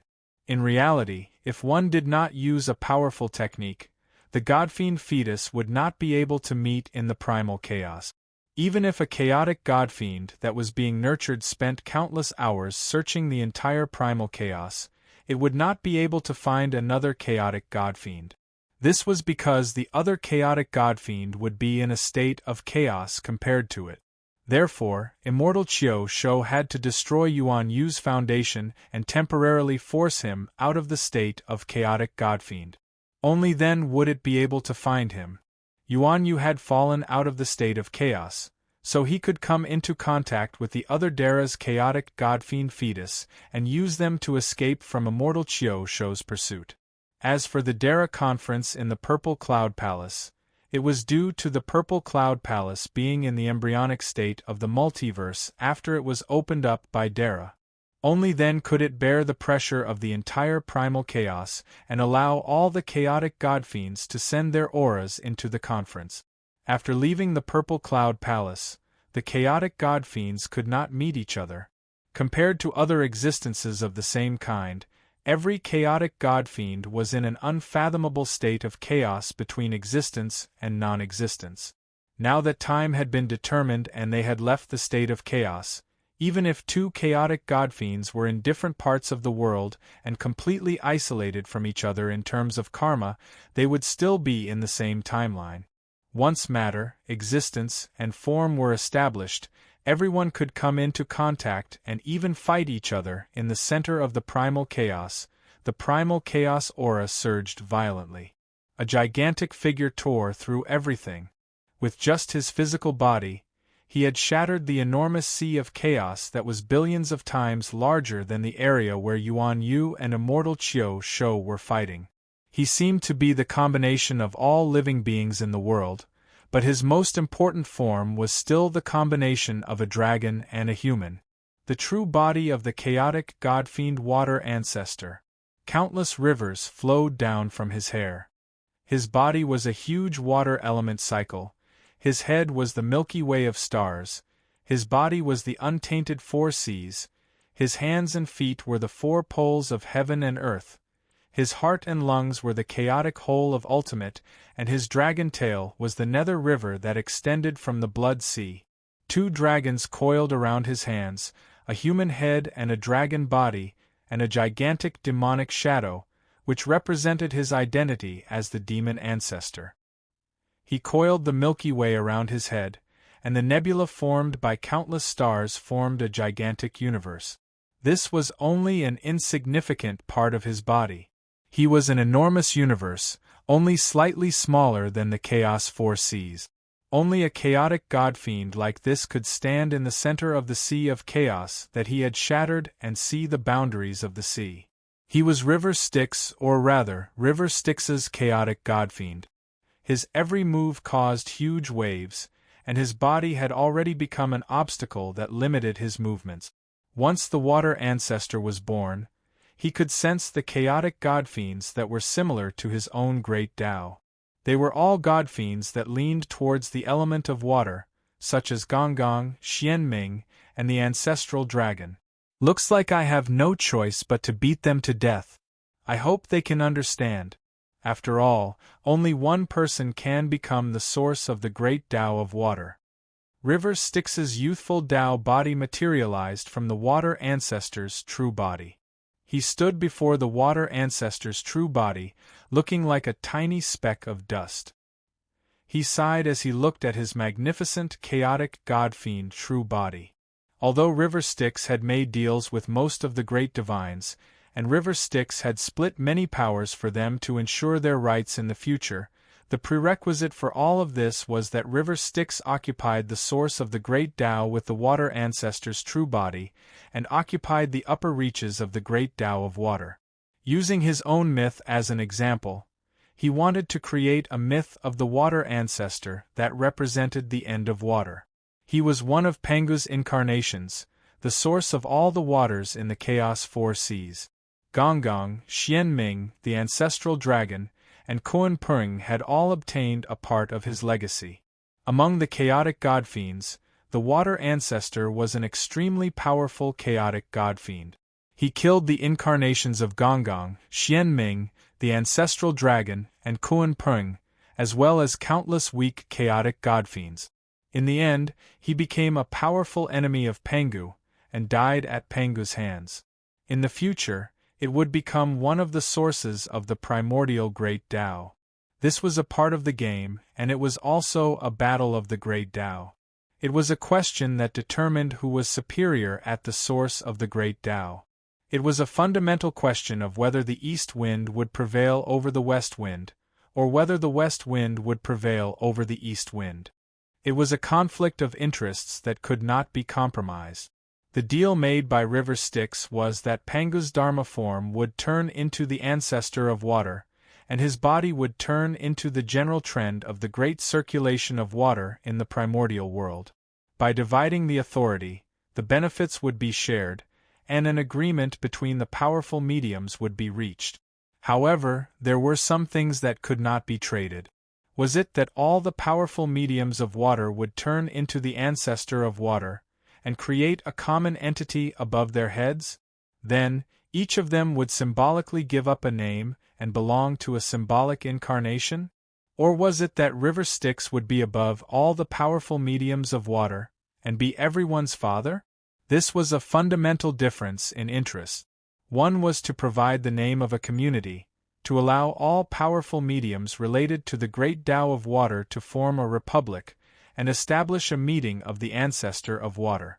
As the president of the meeting, River Styx would be in charge of the basic name and legitimacy of the ancestor of water. the other was to let the ancestor of water become the source of all powerful mediums related to the great Tao of water, and become their father. He would become a feudal patriarchal authority. According to River Styx's promise, River Styx would pass his power to his children. Then, River Styx would be the future eldest son, and could even temporarily control the powers of all the other mediums, and become a father again. For example, the East King of the Taiping Heavenly Kingdom. I look like the East King, but in fact, I can possess the body of a god at any time, and become the father of a heavenly king. I can beat you up, isn't that awesome? As much as Hong Xiuquan felt uncomfortable about being possessed by the father, Gong Gong's powerful mediums made River Styx and Water Ancestor feel the same. Everyone was the son of the Ancestor of Water, the reincarnations of chaos monsters who were killed by the Ancestor of Water, while River Styx was the eldest son of the Ancestor of Water, and was also the reincarnation of the Ancestor of Water. Because of this, everyone had to lower their heads to him. How could those powerful mediums be willing to do this? This was no longer a plan that could be completed by trading. He could only persuade them with his iron fists. He could only fight for his position with his fist. If Xian Ming and the other two mediums had the foresight, they would certainly complain. I'm doing a deal with you with good intentions, but you want to be our father. Old bastard, die. If I can beat them, I'll be their father. If I can't, I can only be the speaker. Sighed River Styx. I finally understand how the three pure ones feel. I want to divide the powers and rotate them, and true Master Pan Gu has a republic, but it feels so good to be a father. It feels so good to be the father of the Ancestor of Water, and the three pure ones and the other two pure ones are so happy to be everyone's Pan Gu father. Those powerful mediums have been their fathers for so many years, no wonder they can't bear it anymore. But they have to bear it even if they can't. The three pure ones are so calculative. Giving me the position of Pan Gu's image is probably good enough, but one day, I have the position of Pan Gu, so I have to plan for it. I've confirmed the position of the Ancestor of Water, so I need to climb over the heads of those powerful mediums who control the great Tao of water. If I do that, I'll be attacked. The three pure ones can tolerate my plan, but Huda's plan of 12 groups of witches is definitely in conflict with mine. After all, no matter how powerful the Ancestor of Water is, Pan Gu is still his father. The three pure ones can tolerate me because they have the Ancestor of Water as their father, and they are Pan Gu's grandfathers. Hudu and the others want to promote the 12 ancestors of witches to be equal to the three pure ones. Not to mention other things, 2 of the 12 ancestors of witches are my sons. With the Ancestor of Water as my father, how can they be equal to the three pure ones? In this way, I'm tied to the three pure ones' chariot. If I want to be a father, I have to tolerate having Pan Gu as my father. It sounds like some kind of accomplice. It's hard to satisfy both the grandfather and the grandson. You, who tried to be a father, are finally recognized as your father. If it weren't for the fact that I'm not strong enough to defeat them, I, River Styx, would be Pan Gu's father for once. The Grand Supreme did not plan much when he played chess. He just went with the flow. He only used the conflict between River Styx's plan and Hudu's. He kept magnifying the conflict, forcing River Styx to take a side. River Styx was originally leaning towards Hudu, but now, the Grand Supreme created an opportunity for River Styx by giving up the image of Pan Gu. A chance to get closer to the source of the great Tao. River Styx would not necessarily choose to attain the true form of the Water Ancestor, but once River Styx had the ambition to advance, it would definitely destroy the current balance of interests. With the size of River Styx, as long as it squeezed into Pangu, it would definitely destroy the current balance. Compared to the three pure ones, whose interests were simple, Hudu relied on the current situation of interests to win over most of the great mediums. Under the current balance of interests, the great mediums were dissatisfied with the three pure ones. Therefore, when River Styx stirred things up, it would definitely destroy Huda's current plan. Even without Water Ancestor Pangu, there would still be Lightning Ancestor Pangu and Demon Ancestor Pangu. As long as River Styx became Pangu, they would definitely have conflicts of interest. The Grand Old Man's plan was indeed like an antelope's horn hanging on an antelope's horn, leaving traces of the Great Tao behind. Naturally and conveniently, if River Styx wanted to ascend to the throne, he would have to infringe on the interests of others. Most of the powerful beings in Pangu stood against the three Pure Ones and supported Hutu. However, the three Pure Ones were too powerful, so no one was willing to stand up for them. Therefore, River Styx had very few choices. He could either fight for the three Pure Ones' interests, or as long as River Styx was determined to fight for Pangu, he would immediately become the pillar of Huda's camp, and his reputation would grow to the level of worship. However, they would also become the vanguard of the three Pure Ones' counterattack and become the meat shield. He became the most pitiful scapegoat in this round. He, River Styx, had always let others take the blame. When had he ever taken the blame for someone else? River Styx could not take the blame for this. He could not take it even in his next life. If he did not fall out with the three Pure Ones, he could only infringe on the interests of the powerful beings on Huda's side. Now that Huda challenged the three Pure Ones, she relied on the unspoken tacit understanding between the powerful beings. If he allowed River Styx to destroy the current situation, he would be destroying this political tacit understanding. This would make it impossible for the powerful beings to secretly work together to seal off the three Pure Ones, put immense pressure on them, and force them to give in. However, River Styx did not want to walk on any of the paths that the Grand Supreme had planned for him. He wanted to complete the plan of the Water Ancestor to occupy the source of the Tao, and also help Hutu successfully attack the three Pure Ones, break their monopoly and hegemony over Pangu, and demote Papa Pangu. After all, no one wanted to have another Papa above them. River Styx now wanted to be someone else's Papa Pangu, and at the same time, he wanted to pull Papa Pangu down from above him. That was why it was difficult to be a Papa Pangu at the same time. Only ordinary people can choose, the powerful beings all have to choose. River Styx clenched his fists fiercely and said, "I want to take advantage of this. No one can take advantage of me. Let's see who wins." Now is not the time for the chaotic gods and demons to fight against each other. In the Taishu era, the gods and demons have no substance. Only in the Taisu era will all the gods and demons fight against each other to determine the final real body of Pangu, which will contain everyone's fruit of the way and open up the untainted universe. Mingi pinched his fingers and calculated the beginning of the next era. I have to think of a way to get out of this situation.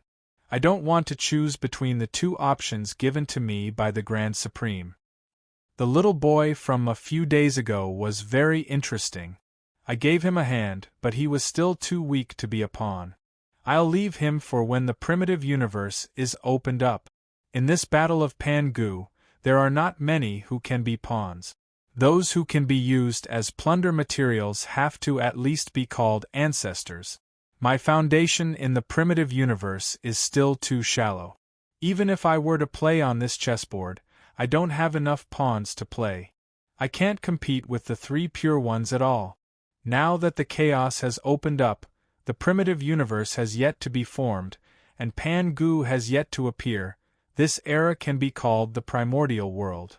The primordial world has great potential. I still need to plan carefully. Pull up load next chapters. Chapter 1240. They have a group of powerful beings, but I'm alone. River Styx planned calmly. Sparks of wisdom flashed in the eyes of his powerful chaotic god-fiend true form. Of course, even if they attack together, I can easily suppress them. I'm too powerful. I'm definitely not afraid of them attacking me together and putting me in a difficult position. It's just that fighting with my chaotic god-fiend true form is too barbaric and ungraceful. I'm an intelligent human. My greatest strength is my brain and wisdom. I'm not like those brainless connate lifeforms who only know how to use brute muscles and strong bodies. Of course, my muscles and body are also the strongest, but I choose to use this strength with my brain. The strength of the human race lies in being good at manipulating objects. A group of powerful beings fight like shrews, scratching their hair, pulling their scalps, scratching their faces, and pulling their clothes. What's the point? A true powerful being should be like the primordial beginning, who would rather suffer losses than lose face. A gentleman can take a beating without losing his crown. His face is bigger than the sky. Speaking of which, I can easily defeat 10 of these great divines, but if they pull my hair, scratch my face, kick my crotch, and make me look like a mess, then what's the point of winning? I'll lose face. If I lose face while playing a game, what's the point of playing a game? A bunch of muscular barbarians. Ha! River Styx laughed coldly in his heart. It was definitely not because he was afraid of incurring the wrath of the powerful beings when he suppressed those scumbags. It was because he had been jumping too high and enjoying himself too much recently, which led to him being plotted against and suppressed like how they had dealt with Ro. It was also definitely not because he was worried that the 3 pure ones would accidentally let go of the Tai Chi diagram and Pangu banner and suppress him, the demon ancestor. It was also definitely not because he was afraid that he would follow in Ro's footsteps. The chaotic universe is still too barbaric. The dozens of Pangu eras ruled by the connate ancient gods are too deeply imprinted. Everyone has the hobby of fighting bare-chested. They either use their own bodies to hit others, chaotic godfiend true form, or use others' bodies to hit others, innate numinous treasures. Of course, this is also because the powerful beings are used to refining their chaotic godfiend true form into their strongest weapons. After all, ordinary innate numinous treasures were not as sturdy as one's own body.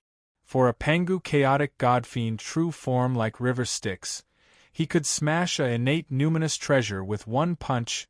The underworld river stared at the chaotic matter that began to be born after the chaos was broken.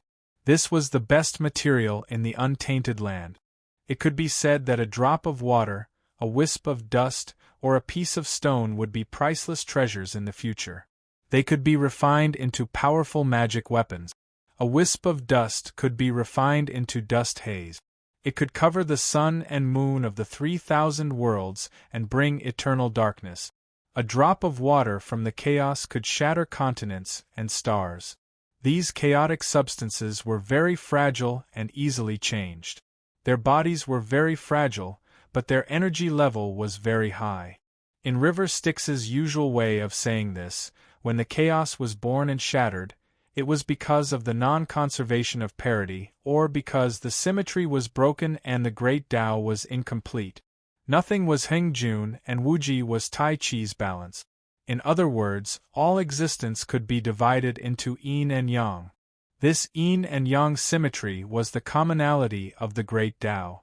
In other words, symmetry reflected the commonality of different substances in motion. Wuji was a perfect state. It was a state of balance between yin and yang. It was a perfect existence of yin and yang. However, because of this perfection, Wuji could not be transformed into Tai Chi when yin and yang were in perfect balance. Yin and yang could not be divided. Because yin and yang were the Tao, positive matter and antimatter would destroy each other. Therefore, in the state of balance between yin and yang, there was no time. Wuji was too perfect. It was always in a state that Buddhism called emptiness and mystic door called nothing. Once yin and yang were divided, they would immediately return to Wuji. Because Tai had no time and space, there was no time for transformation. Wuji was Tai Chi and Tai Chi was Wuji. However, in the end, it was still Wuji. Wuji contained the inherent talent of Tai Chi and contained Tai Chi. This was the state of balance between yin and yang, the balanced state of nothing. One yin and one yang, they would be perfectly symmetrical, turning into Tai Chi, returning to Wuji and returning to Tao. This was also the state where matter and the innate qi could not be born. The state of balance under Wuji. Nothingness Hing Jun, one yin and one yang, perfectly symmetrical, no more, no less. In the state of flawless great Tao, it was impossible for chaos to be born. This was because all the innate qi would return to Wuji. When the great Tao was flawless, naturally, it would not be born out of nothing. This was because yin and yang were born out of nothing, and then yin and yang returned to Wuji. It was just like how positive particles and antiparticles were born in the fluctuation of the void, but then they destroyed each other and returned to the void. This was Wuji. To create something out of nothing, the great Tao needed to be broken. The symmetry between yin and yang was broken, which meant that yin and yang could not be perfectly symmetrical. Someone needed to break the perfect symmetry of Wuji, and someone needed to break the great Tao. Hence, Dara and the others interfered in the state of balance between Wuji and Tai Chi, breaking it. The most important step was to push the birth of time. Time was the representation of the movement of matter. In the perfect state of Wuji, time did not exist. Once time existed, the yin and yang of Wuji would be divided, and then yin and yang would evolve into Tai Chi. The perfect model of returning to Wuji would naturally be broken. A portion of yang would not be able to find its corresponding yin, and would not be able to return to Wuji, forming the embryonic form of matter, innate qi. Hence, after the birth of time, the universe would show signs of innate qi stirring. It was the kind of qi dynamic that was about to be born. That was the asymmetry after the great Tao was broken. However, this process was too long, so they still needed to borrow Dara's hand to push it forward. Dara began to use this broken opportunity to refine its own ancestral qi. Originally, there was no time, and the state of Wuji was perfect. However, once there was time and matter began to move, there would be time and process for yin and yang to return to Wuji. Since there was time, there was room to intervene. When Wuji gave birth to Tai Chi, Dara's intervention would take away one yin or one yang, and refine it into their own ancestral qi. Then, there would definitely be corresponding yin and yang that could not return to Wuji. Dara's refinement of their own ancestral qi would produce the same amount of qi of chaos.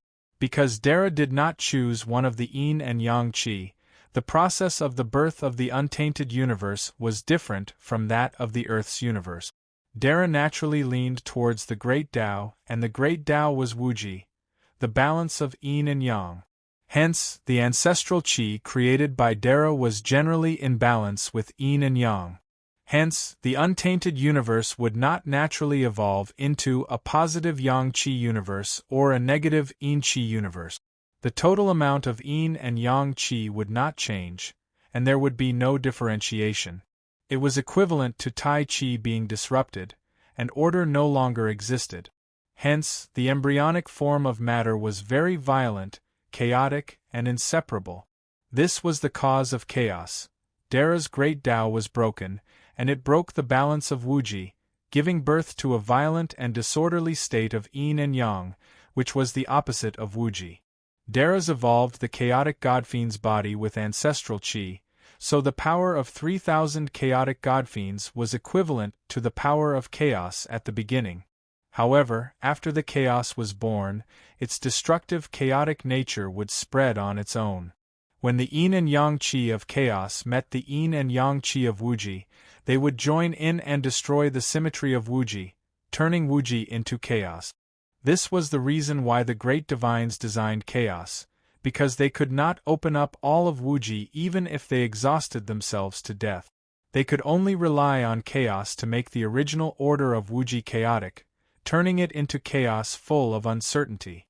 Then, Dara would absorb the qi of chaos from the chaos and gradually grow. This process was equivalent to Dara using its own great Tao to sort out yin and yang, making the disorderly chaos orderly according to its own great Tao, turning it into its own ancestral qi.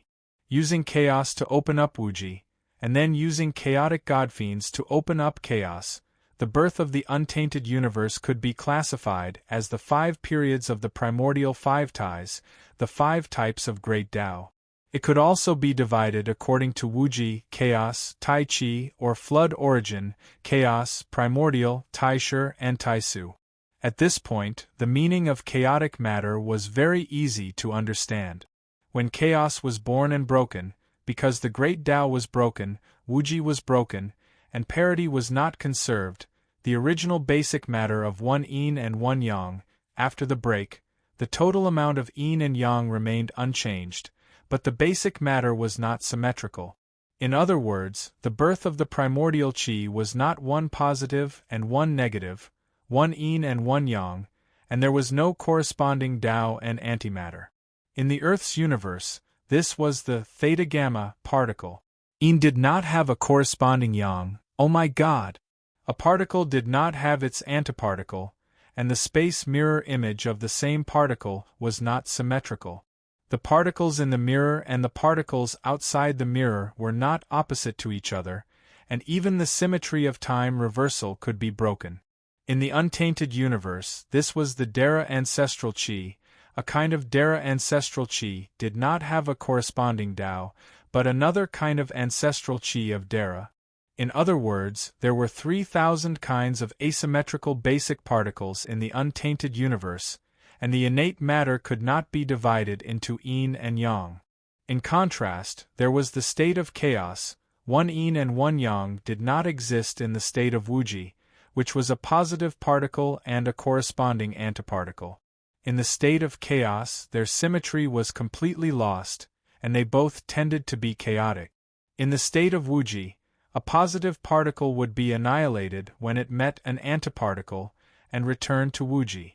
However, in the state of chaos, a positive particle and an antiparticle would meet, and they would jointly show the state of chaotic particles, which meant that they could not be divided into positive and negative particles, and they would coexist and show the nature of chaos.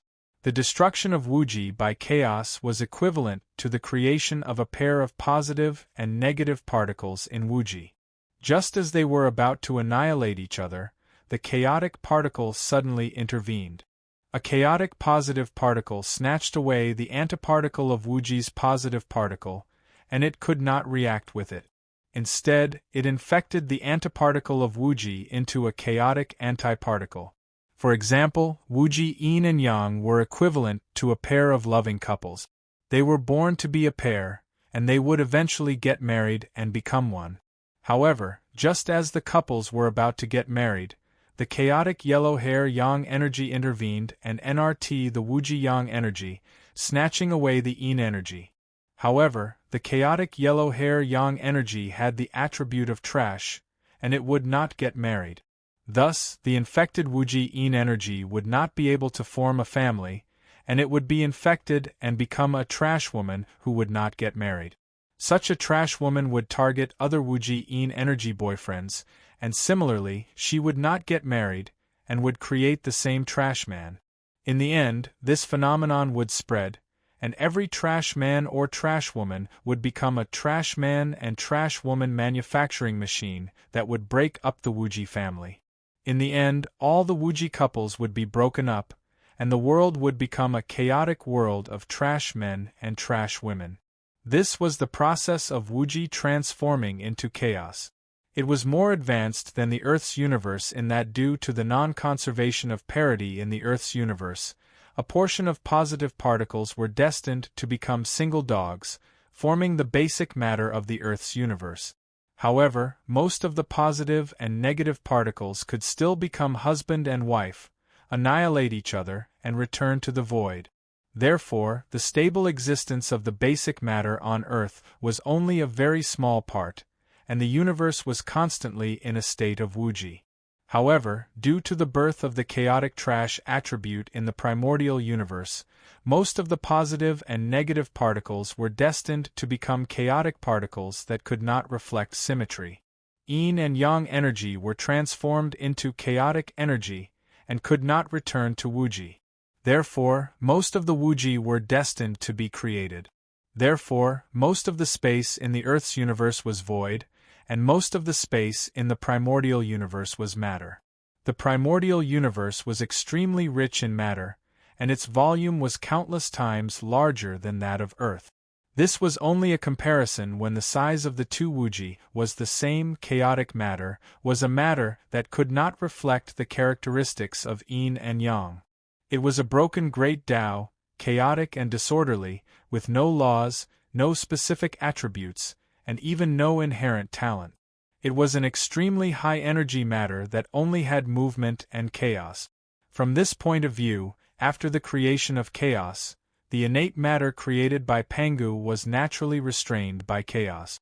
Therefore, even if the energy of the two was equal, the innate matter with yin and yang would be easily eroded and devoured by the chaotic matter.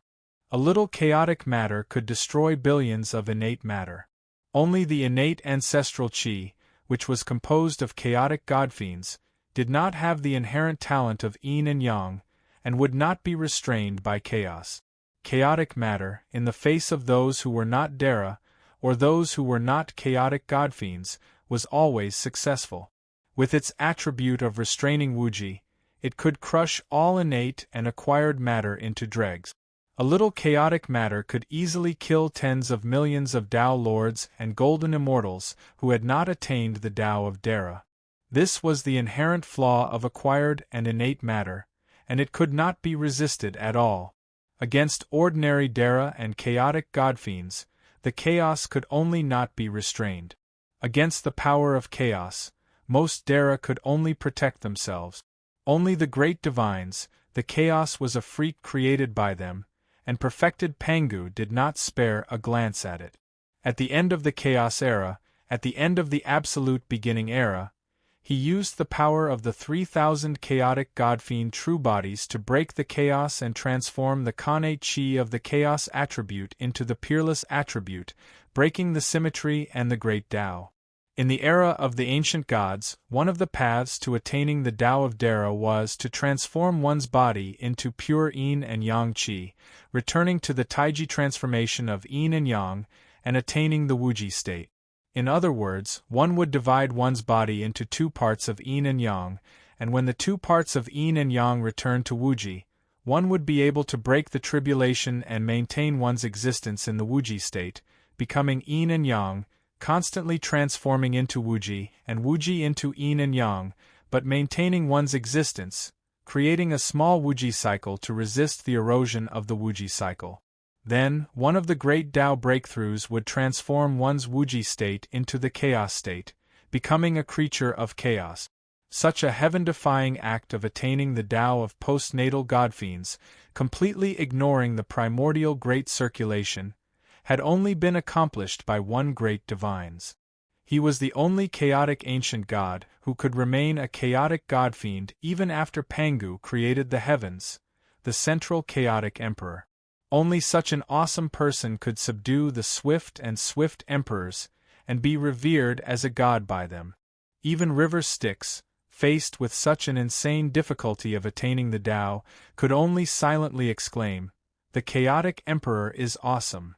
However, such an awesome person was still bullied by the three pure ones to the point that his gaming experience was ruined, and he went offline in frustration. One could see how tyrannical the three pure ones were. The chaotic emperor was one of the few people who could challenge any one of the three pure ones alone, and even had a slight advantage against numinous treasures. But so what? The three pure ones would still go up against chaos alone, and they would still go up against chaos and the swift emperors. The three pure ones were not overbearing because they were three against one, but because all three of them were so powerful and each of them was at the level of the chaotic emperor, and they even teamed up, making it impossible for anyone else to play. Among the top 5 experts in the entire server, 3 of them teamed up, and their strength could almost challenge the rest of the top 10. If this was not overbearing, what was? Therefore, River Styx had never thought of challenging the 3 pure ones. His strength was about the same as the great heavenly lord Numinous Treasure, and he might be slightly weaker than the Taishang and the primeval lord. In the face of a one-on-one challenge from the 3 pure ones, although River Styx was tough on the surface, he was still a little afraid. Therefore, it was impossible for him to directly challenge the three Pure Ones' Pangu position, not even in this prehistoric era. He could only rely on bullying second-class great mystics like Xian Ming and Gonggong, and second-class great mystics to establish hegemony, in order to maintain his position and foundation. River Styx said domineeringly, "I want to show those muscular barbarians what it means to fight with one's brain. I can suppress them with a flip of my palm. Isn't the primordial spiritual treasure Dara? Primordial spiritual treasures that haven't reached my level are all weak, and primordial spiritual treasures that have reached my level are all useless. Only acquired spiritual treasures have infinite potential.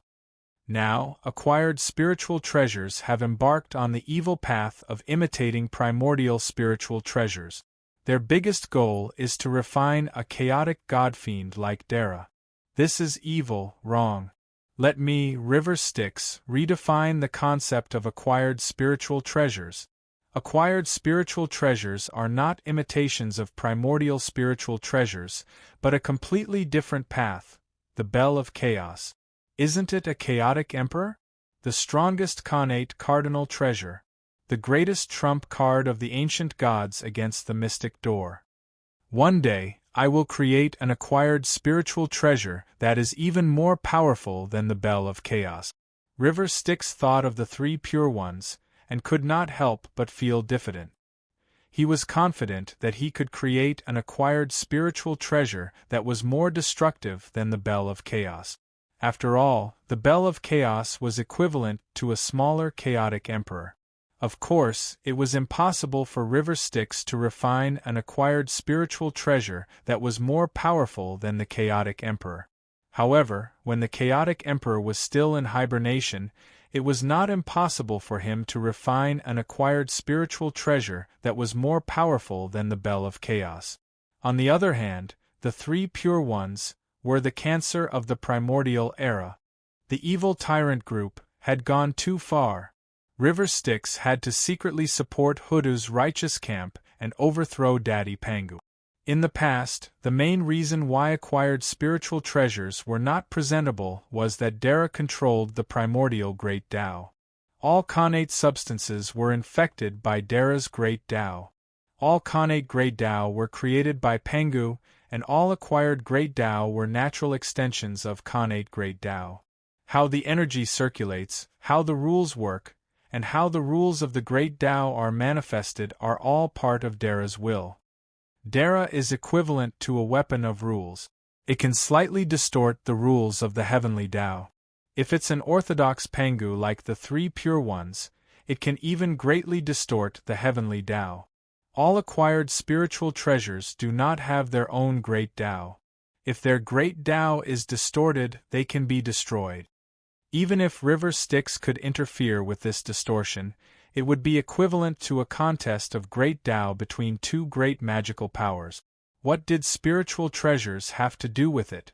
It would become a contest of Great Tao between Dara and Great Tao.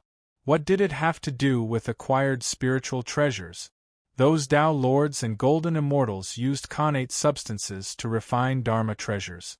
If they met Dara, it could convert Khanate substances to acquired spiritual treasures with a single thought.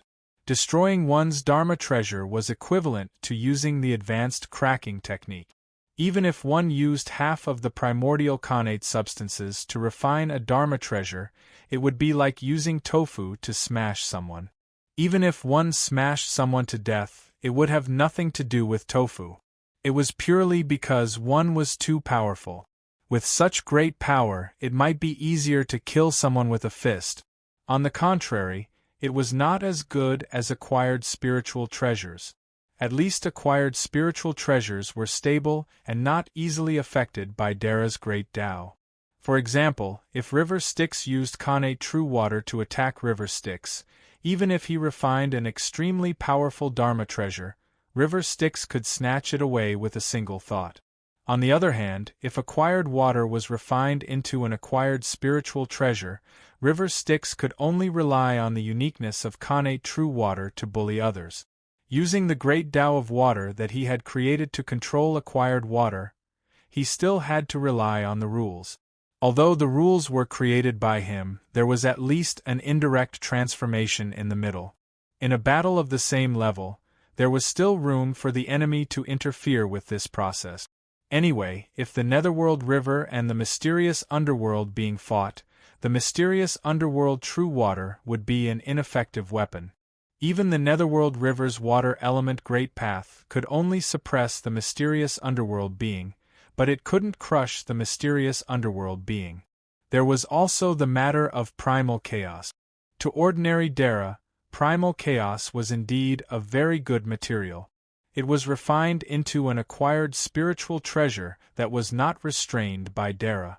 It was not like connate matter, which belonged to Dara. It was also not like acquired matter, which was stable, but if its energy level was too low, it would be suppressed by connate matter. Primal chaos could indeed restrain a portion of Dara. However, at the level of the three pure ones, this was a joke. The three pure ones did not even care about the ancestor of primal chaos, the emperor of primal chaos. Moreover, primal chaos had an absolute nemesis, emperor of primal chaos or bell of primal chaos.